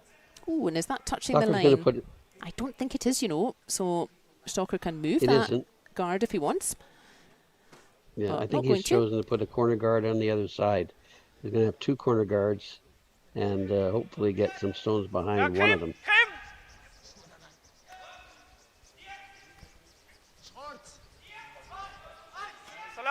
Te lange lucht.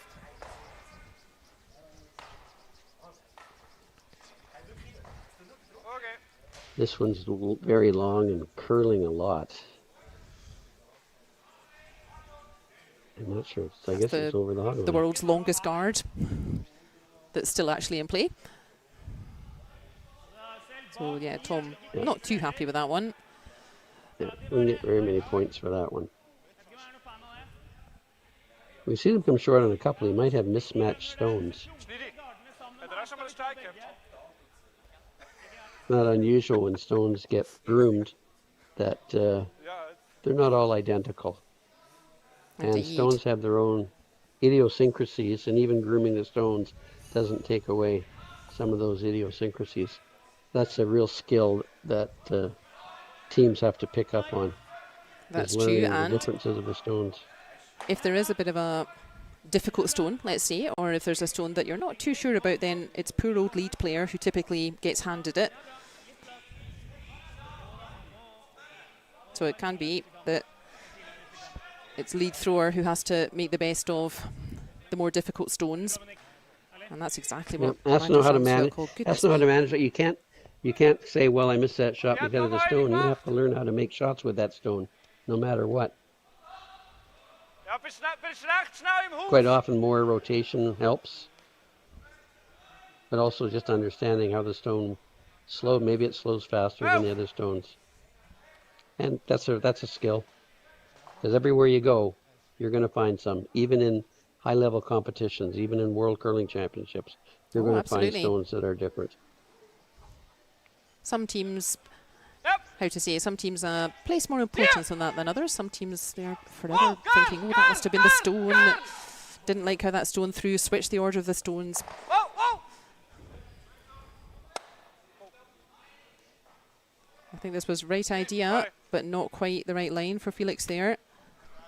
Huh? Ja, rond even. Magnus could just simply peel a guard here. He's worried about, of course, if it goes on to the other. He's not concerned with the high guard. It's at the hog line.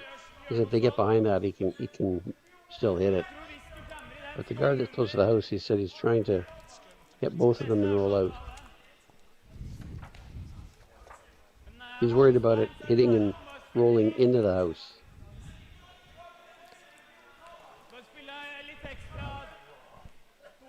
Yeah, I don't mind this either. After me saying that Magnus is not afraid to play the aggressive game. Oh gosh, we have our limits, and well, the rest of the team seem to think the aggressive game's working for them. Maybe just put our own guard up. Honestly, I'm from the 1980s, and I would take off that corner guard. I think that's the call. His option would be to throw another guard, but then that just puts more stones in play. Exactly. All the stones in play are stones that you can use. So for me, this makes me less nervous if I'm Norway.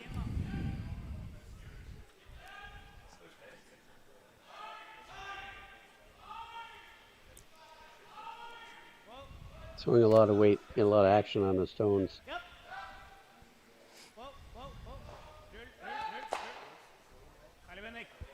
No trouble there for second thrower Bendik Ramsfjell. Yeah, there's really nowhere for Stocker to go except behind the two Norway stones there. He's going to try and do that. And then later on he could have a nose hit double and score the one that's behind them. That's about all that's left for him.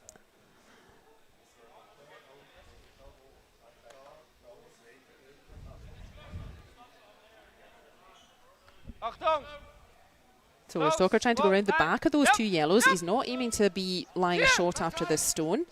He just wants to get this red hidden behind something. And they're not far off. I think they maybe panicked a wee bit in the line though.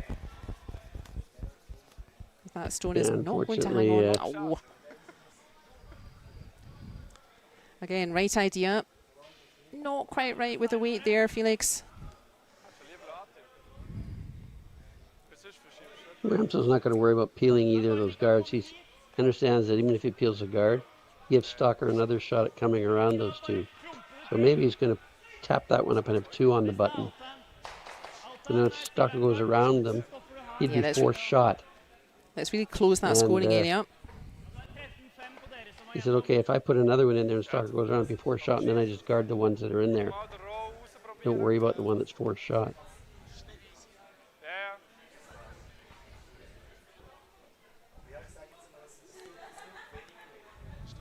Stocker running out of options here. A little bit. So critical is that Stocker scores something this end. A 1 is not ideal, but he really can't give up any more points. Otherwise, I think they may decide enough's enough. So now, for sure, yeah, no more guards that are danger. Yeah. And Magnus just saying, okay, we just junk up the front there. How are you getting round the back of that? I think you'll see him play a little freeze in the pocket of those two. He freezes the one at the top of the 4-foot.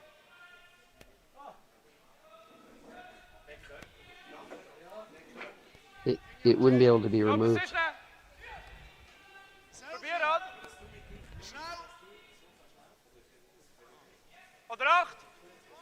Yeah, depends what you want here. You might be thinking about blanking this end now. And going for 2 in the 8. Yeah, exactly. It depends what you want. If you're still going to sort of go all out for 2, that's going to be harder, but then you really want to play the softer way. If you just want to make sure you can get 1 and take your chance getting a steal in that 8th end, then by all means let's just open this out. I think maybe he's looking at blanking this end now.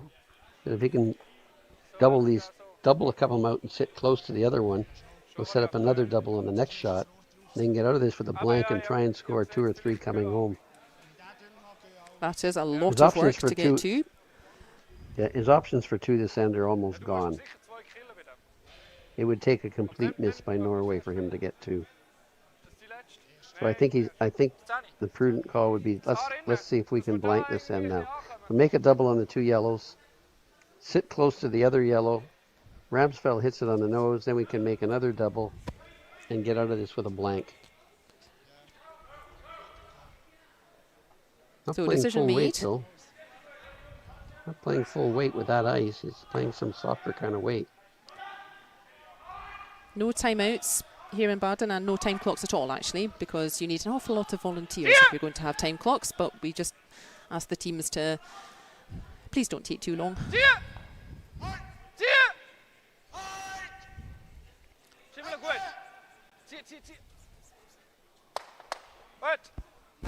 Yeah, I like that. It's not a bad shot. Good throw from Hard to Kim there. remove that shot. Hard to remove that without taking a couple of yellows out. If you If he gets it right in the nose, he might take out 2 of his own. If you hit that in the nose, though, I think you're just going to catch the front yellow on the way past, and you might squirt that red out the left-hand side as we see it. Yeah, I can't see a reason not to take a run at this. I think it's hit both.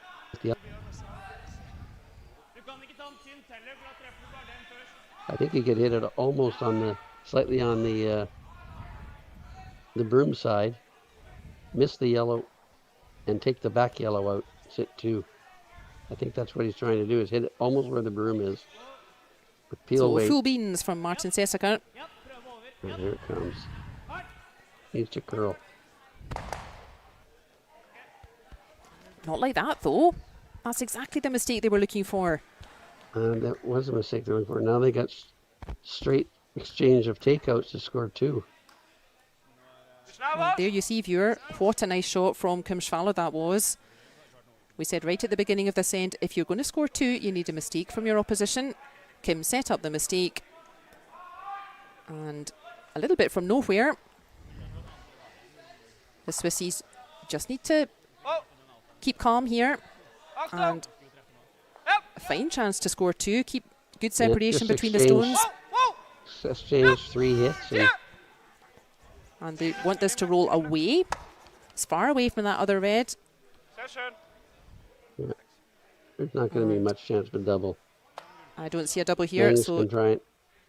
yeah, Yeah, 2 he's trying to super hit the shots from top. Kim Schwaller. Hit the top one and roll near the other one.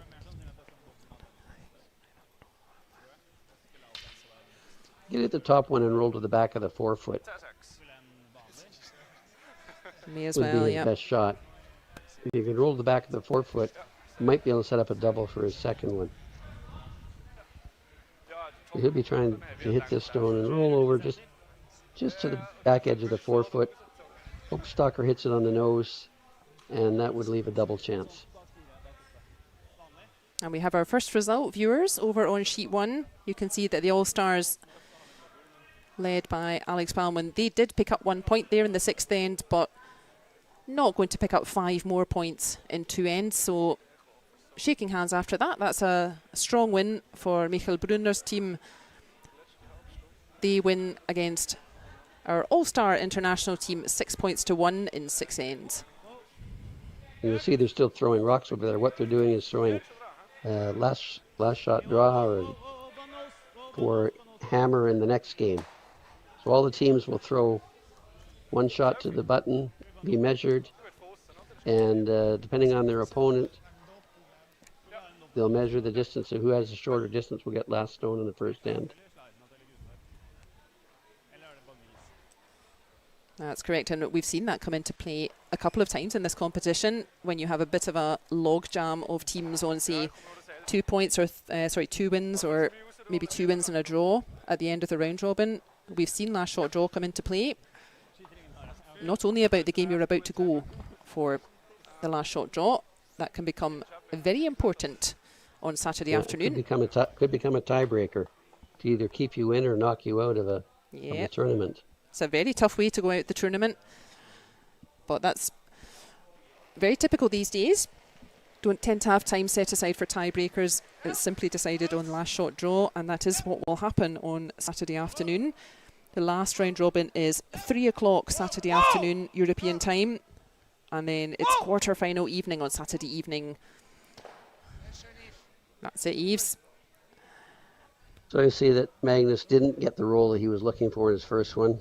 And probably the best he could do now is to hit that and roll halfway behind the other red rock and make it tough to score 2. That's what he's looking at. Where can I roll to? He can roll halfway behind and still be shot.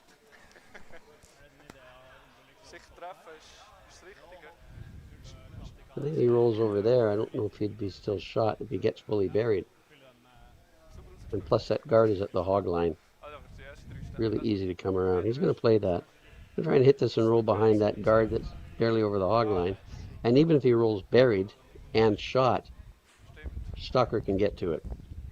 Tap it back.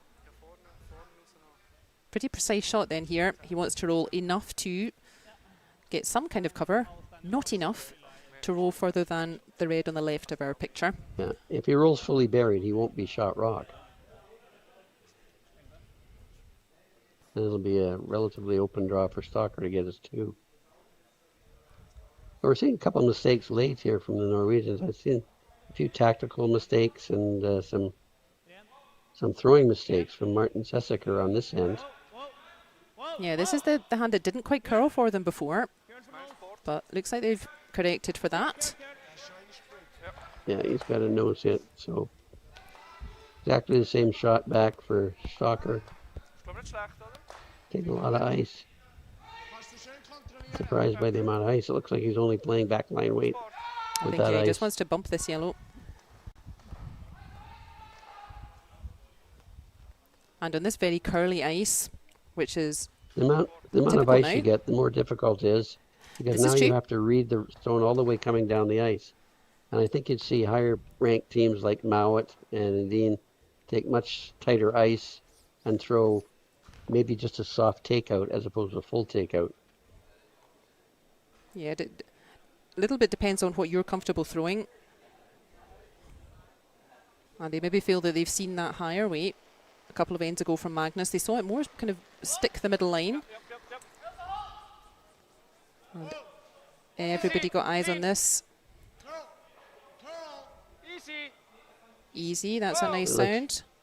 No mistake there from the big man. Yep, so he's just played hack weight. Good shot, and surprisingly enough, we have a tie game coming home.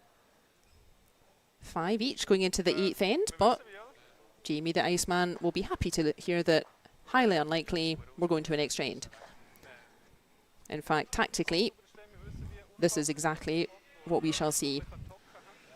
And you'll notice that we have brand new scoreboards in Baden this year. So they're very adaptable. They can basically, they're a computer screen, so the little computer can be made to look for any number of ends and put whatever names and flags you like up on it. And easy to read. Well done by Baden Curling Club. We have all the fancy stuff here. Yeah, the little pad you'll notice down to the bottom right. It's a little iPad type thing. The players will just enter it right on that and it transfers up onto the screen.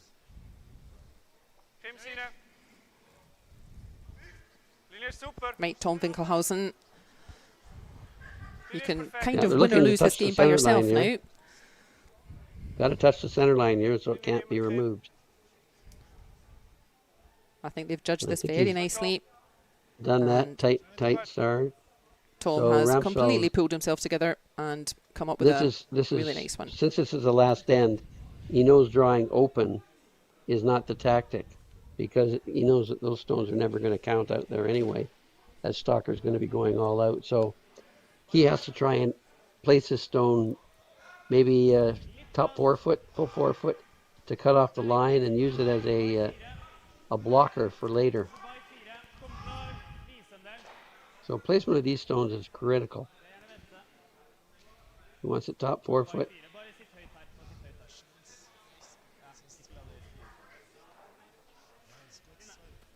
Very nice. Stalker's going to ignore that and throw another guard, also hopefully touching the center. Now, why would you do that, Sal? Why does Yves throw another guard here instead of trying to do something about that yellow?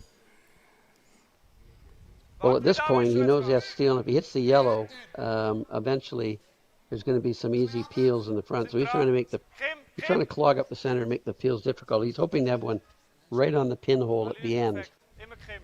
He knows he has to get one on the pinhole. The yellow one there isn't going to help. If he hits it, then or taps it back, Ramsfjell can make a play on it.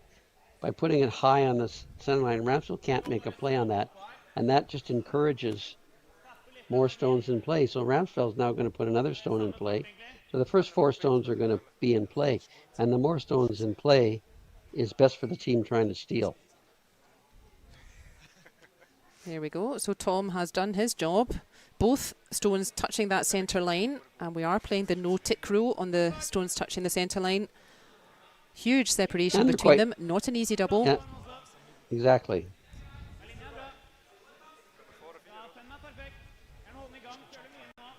So 10 out of 10 for you, Tom Winkelhausen. Ooh. And we have another result out there. Another nice shot here from Gauten Epstad, lead thrower for Norway. But we have another result, and it is Cameron Bryce's team from Scotland. They have won 7 points to 3 over Andrie Schneider's team on sheet 3. Sheet 4 also in their final end, but Jan Iseli putting the foot down a bit against Benny Kapp's team. It is Jan Iseli's team leading 7 points to 4 in this 8th end. So we've definitely picked the best of the bunch here to watch together. Yeah, a lot of great shots made, but there's been some mistakes as well, which you expect in a curling game, and hopefully the coaches got a notepad full of things to talk to the teams after the game's over. Both of these teams, especially for Stalker's team, it's a learning experience for them about understanding their best shots and when to go and how to go. Both of these teams just missed out on qualifying last year. It's the top 2. Sorry, no, it's not. It's the top 8 teams after everybody's played, which is why last shot draw can come into it. And both of these teams were sort of placed 10 and 11, something like that. Both of them will be keen to do better next time. But yeah, what a nice throw from Felix Eberhardt. Tom and Felix, a bit wobbly in the 7th end, but no wobble here in the 8th. And it's not about being shot stone now. So, he didn't try to get shot stone. It's about being shot stone when your opponent throws his last stone. Well, take great that. Shot. A great shot by Bendik. Ramsfjell clear both guards off. After me saying that Tom Winkelhausen had thrown 2 lovely guards, and he had, actually, but Bendik Ramsfjell, too good for it. Big separation on those guards, but Bendik getting that double, making it look very easy. One thing that Bendik has done, though, is rolled his guard to a spot where it might take away the in-turn draw. And what Magnus is trying to do in this, he's trying to keep a path open to the forefoot. That's his goal this end is I'm going to draw the button on my last shot, but I need to have a path to get there.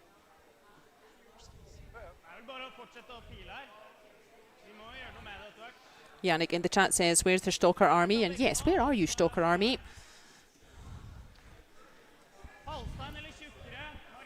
Apparently my secret crush on Eve's, not as secret as I thought.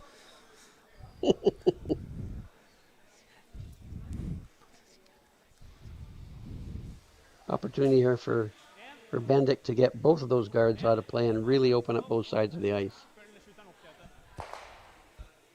Which is what he's done.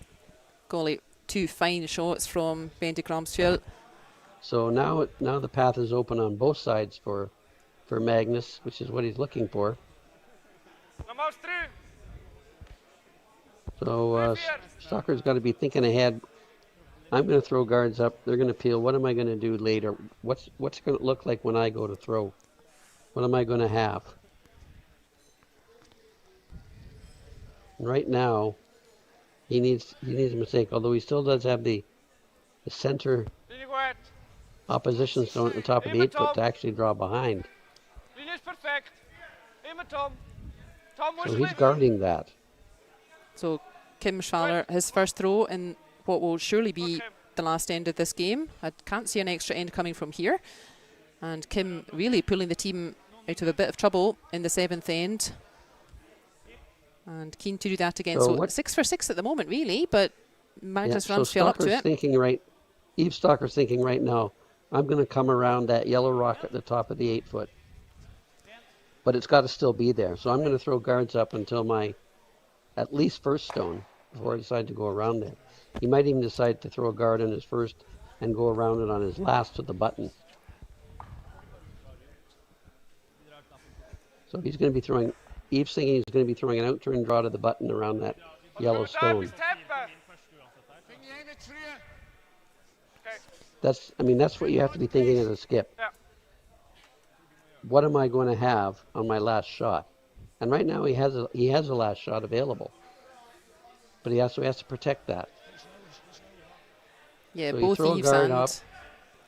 Eves and Magnus, that's exactly what they'll be thinking. They'll be thinking, okay, if I do this, opposition does that, then I will play like this. Just really anticipating. We've got, what, 6 stones left, including this one. And both teams will be really just anticipating their final throw. Try to Magnus grab this game. Magnus is going to peel that. I'm going to put another guard up. He's going to peel it. On my last one, I'm drawing the button and say, make a run back to win.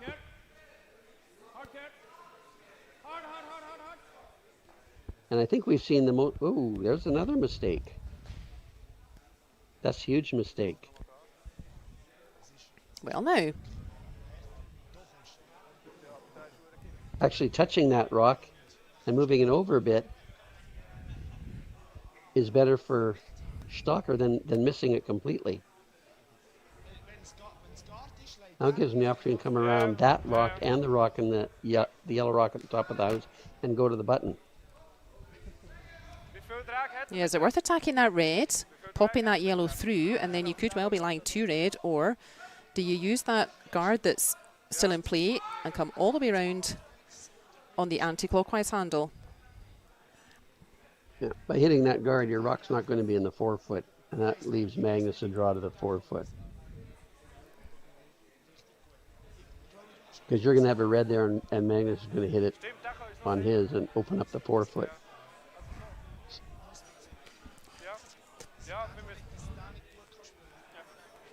So I think my strategy book says this is the time to get the best shot in there. So you can get it right around to the top of the button so that the red-yellow combination can't hit it.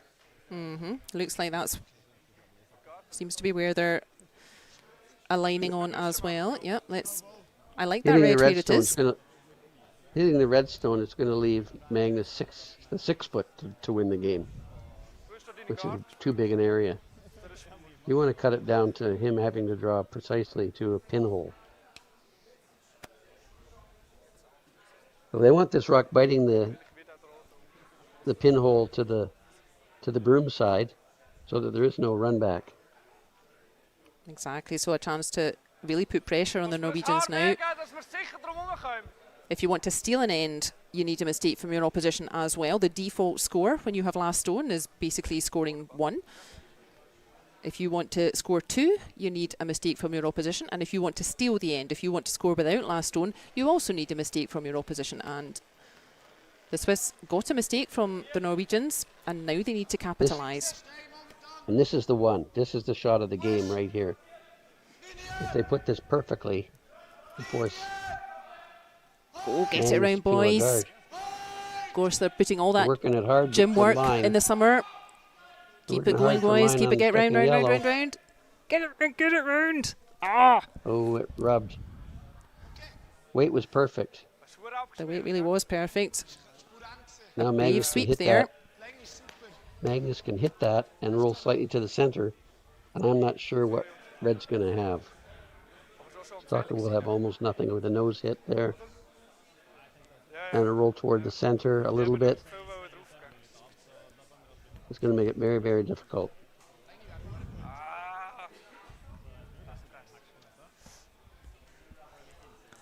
Going to hit that and try and roll just a few centimeters toward the center. A couple of centimeters would be perfect.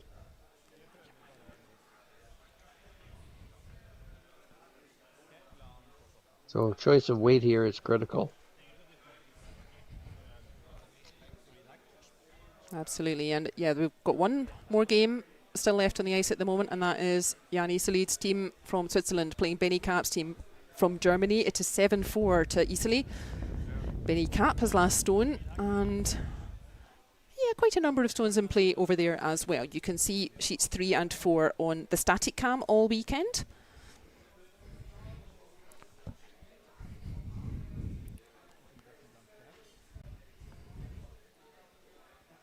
So much thinking going on in the final ends here at Baden Masters 2023. And it's only the first day. We've got Friday and Saturday and Sunday. Yeah, if you're a curling nerd, this is built for you. Yeah, you have a live game in the virtual club with the chat. Then you have the static cam. You can have that on your phone maybe next to you. Yeah, put it up on the big screen at home. That's a nice throw Perfect from shot Magnus. by Ramsfjell. Yeah. He didn't need that red to go out. He just needed to control that front area.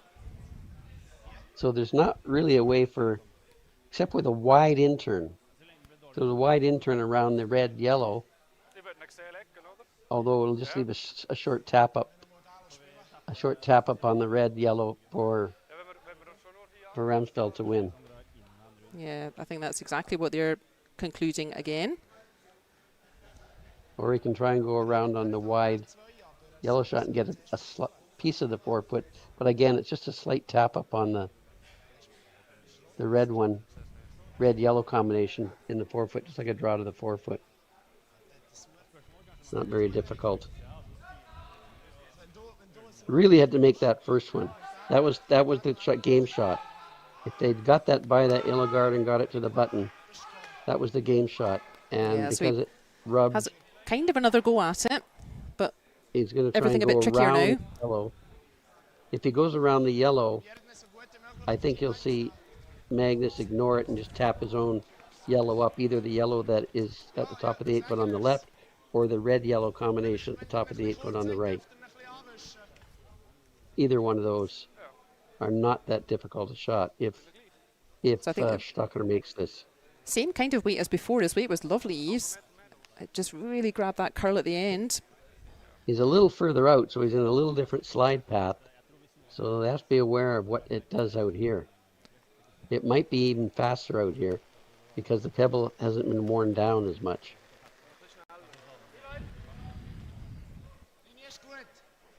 Russians aren't really jumping on it. The last stone of this game. Red has to be lying short after this throw. They seem to quite like it. Big sweep on now. Have they got it round? Oh! And it's just caught the edge of that yellow. And that will be the last throw of this game. A point to yellow. No need for Magnus Ramsfjell to throw his last stone. A truly brave effort from the Swiss boys, I must say, in their first tournament game with this new lineup. Fairly professional start from Magnus Ramsfjell. Yeah, Ramsfjell are ranked 11th in the world. Stocker currently ranked 38th, of course, hoping to improve that as the year goes on, get some good results. So the higher ranked team with the more experience did win this, but Stocker certainly had his chances, and he knows that. He'll go off the ice, talk to the coach, and think about the opportunities that they had and how they can eliminate those slight errors and turn games around. All these games are usually decided on one or two small errors during the game. Absolutely. And if you can eliminate those errors, then you can have better results. We see the big names like, Schwaller and Nepstad, Wallstad, Edin, Mauer, the Scottish boys and so on, and we see these big names and we think, oh, they must go out and kind of win easily or so, and it's not that. It's just that, they make ever so slightly fewer errors than everyone else, as we've seen in this game. Could have gone either way, but in the end, it is the higher ranked team. Got that bit more experience. Also, as in this lineup, it is they who just make slightly fewer errors and get that win. But yeah, as you see, we're not playing an additional end. We're not replaying the 8th end. This is last stone for tomorrow's draw. And I can already tell you, we have a draw at 8 o'clock. And we will be watching Team Kyle Waddell from Scotland. We saw them last year. And Team Marco Hösli from Switzerland. So that's a tasty one to have while you're having your breakfast. And from this evening, measure this. Yeah, this is for tomorrow. Measure it with their lasers and record it. These two groups, this is Group C and D, they will play at 11 o'clock tomorrow morning, and we shall be watching Team Michael Brunner, who had a very bright start against the All-Stars, and they will be playing our guests from the US, Team Corey Dropkin. So I think both teams will be keen to get the scalp on that one. Yeah, Corey Dropkin's a great team to watch. They're full of energy, and Corey himself is a very energetic player, makes a lot of big shots, so that'll be fun to watch. And then we have 5 draws tomorrow. So I'm sure Jamie's winding up his sweeping arm already to prepare the ice for that. And yeah, like we said, Eve's got his way. Just couldn't quite find the right line. But a handy last stone draw for the big guy. And that might give them last stone in the first end of the next game. That shot right there. I think that will take a bit of beating, and also that will do their average no harm come the end of the round robin. So we shall say thank you to Al over in Canada. Enjoy the rest of your day today, Al. And do join us back in the virtual club at 8 o'clock European tomorrow morning. And yeah, we have 5 draws. We have 8 o'clock, 11, 2:30, 5:30 and 8:30. So join us back for that. Thank you for your company this evening. Bye for now. Bye-bye.